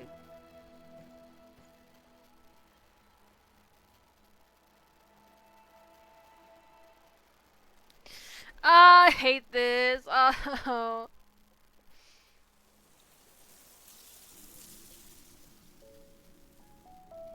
An indeterminate amount of time passes. So much time has passed, the river of oblivion has completely dried up. It's cut off from every stream in the mortal realm. So much time has passed, the generations of Nether Wardens have reincarnated one group after another. Why does the Lord visit the Nether Bridge to hear souls talk about the mortal realm? Who's this Caleb she keeps calling out to in her sleep? How come we've never seen him? And why does she protect this lotus pond like it's her treasure? They say the mortal realm is beautiful once more. Peace has touched every corner, and there are touching stories of love and loss. I can't see it myself, but I know the new Nether Wardens are more perceptive than the previous ones. They also like to ramble. The Nether Bridge is livelier now. You died recently, yes? What's the mortal realm like now? It's even more beautiful. Humans have built large, grand temples for the mortal realm's ruler, and... Someone rules the world of mortals? Doesn't the Nether Realm have its own lord? Of course there's someone ruling the mortal realm. He fills every temple with dozens of portraits. They all depict the same person, and she looks exactly like... Yeah, right, we didn't forget each other. What is this then? She suddenly points at me. Her. Everything is the same. She's the Lord of the Nether Realm. It's impossible for her to be related to whoever rules the mortal realm. Can't help but laugh. So Caleb and I have been separated for so long this world has almost forgotten about us.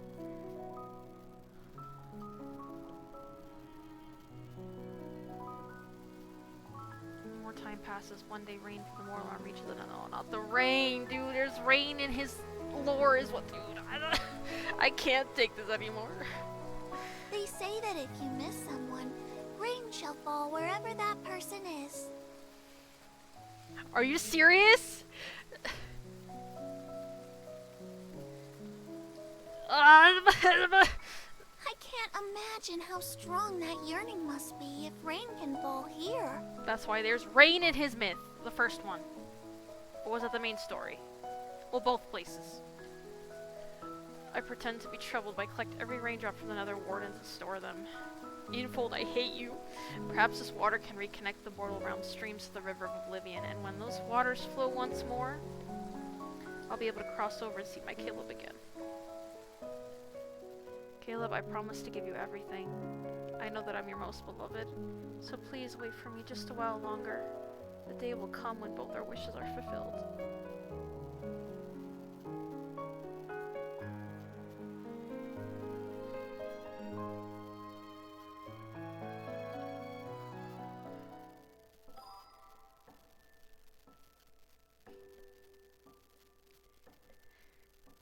I'm telling you, it's lore and depression, man. It's not love and deep space. There's no love here. Just give me my stuff. Just give me. Just.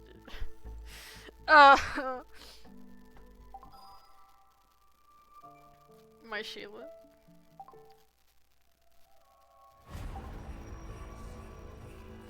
Hi.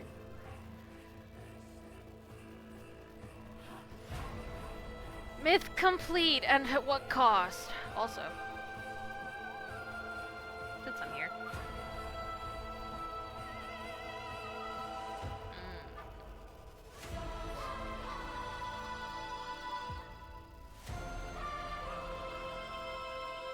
What do I have right now?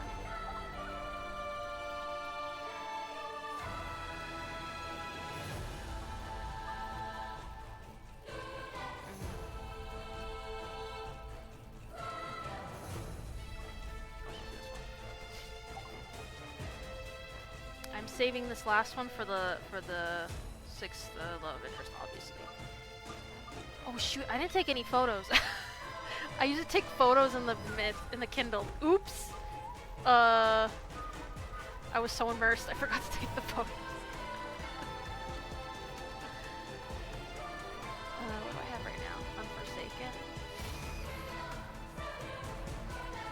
Okay, another ruling. That's from.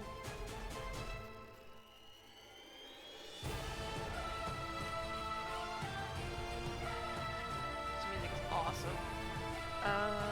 Another ruling. What's the most recent?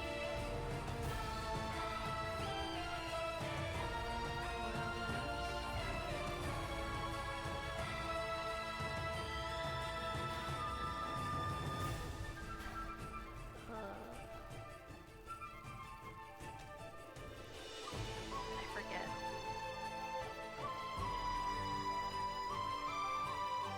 What did I have just now? It was like on something. On.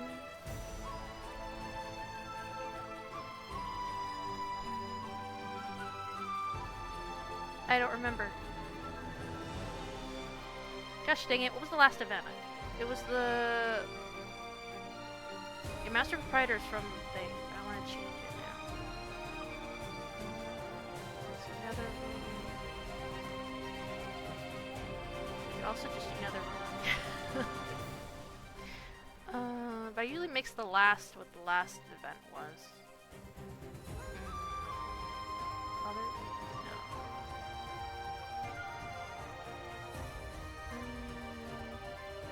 No. No. That's verified. No. Liquid, no.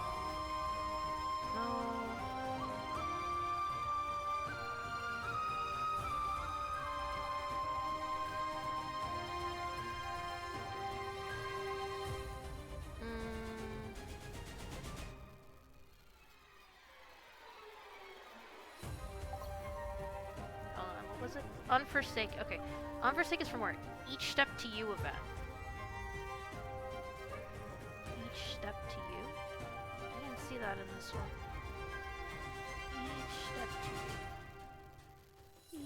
Each Step.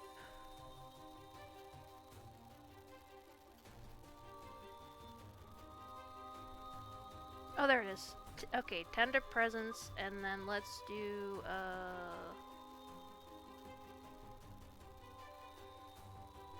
oh wait, I could just do Caleb for this, that'll make it easier. There you go, Nether Ruling. Nether Ruling Tender Presence, there you go. I like to just do the current event and then the event prior. Yeah. Okay. Anyway, that's it, I guess. If you guys want to add me a friend, you can. I need to go and cry. Yeah, I'm gonna go cry now. Taking unexpected risks is more exciting than making decisions during a mission. So, I'm gonna go ahead and end stream. I did it.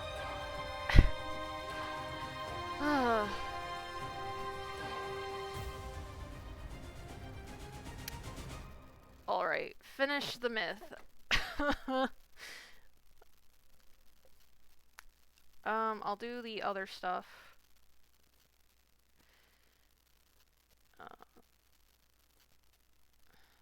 But yeah, let's go ahead and end so I can just go cry and be depressed. Because it's Lauren depression. No love here. But my gosh, this myth, man. Why are all 3 myths so devastating? I fear I won't recover. I won't recover for sure. Anyway, let's go ahead and end.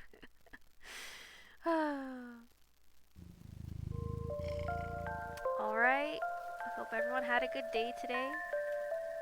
I did see some lurkers, so I appreciate that.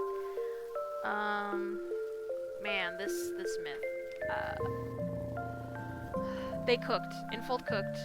It was something I was not expecting at all.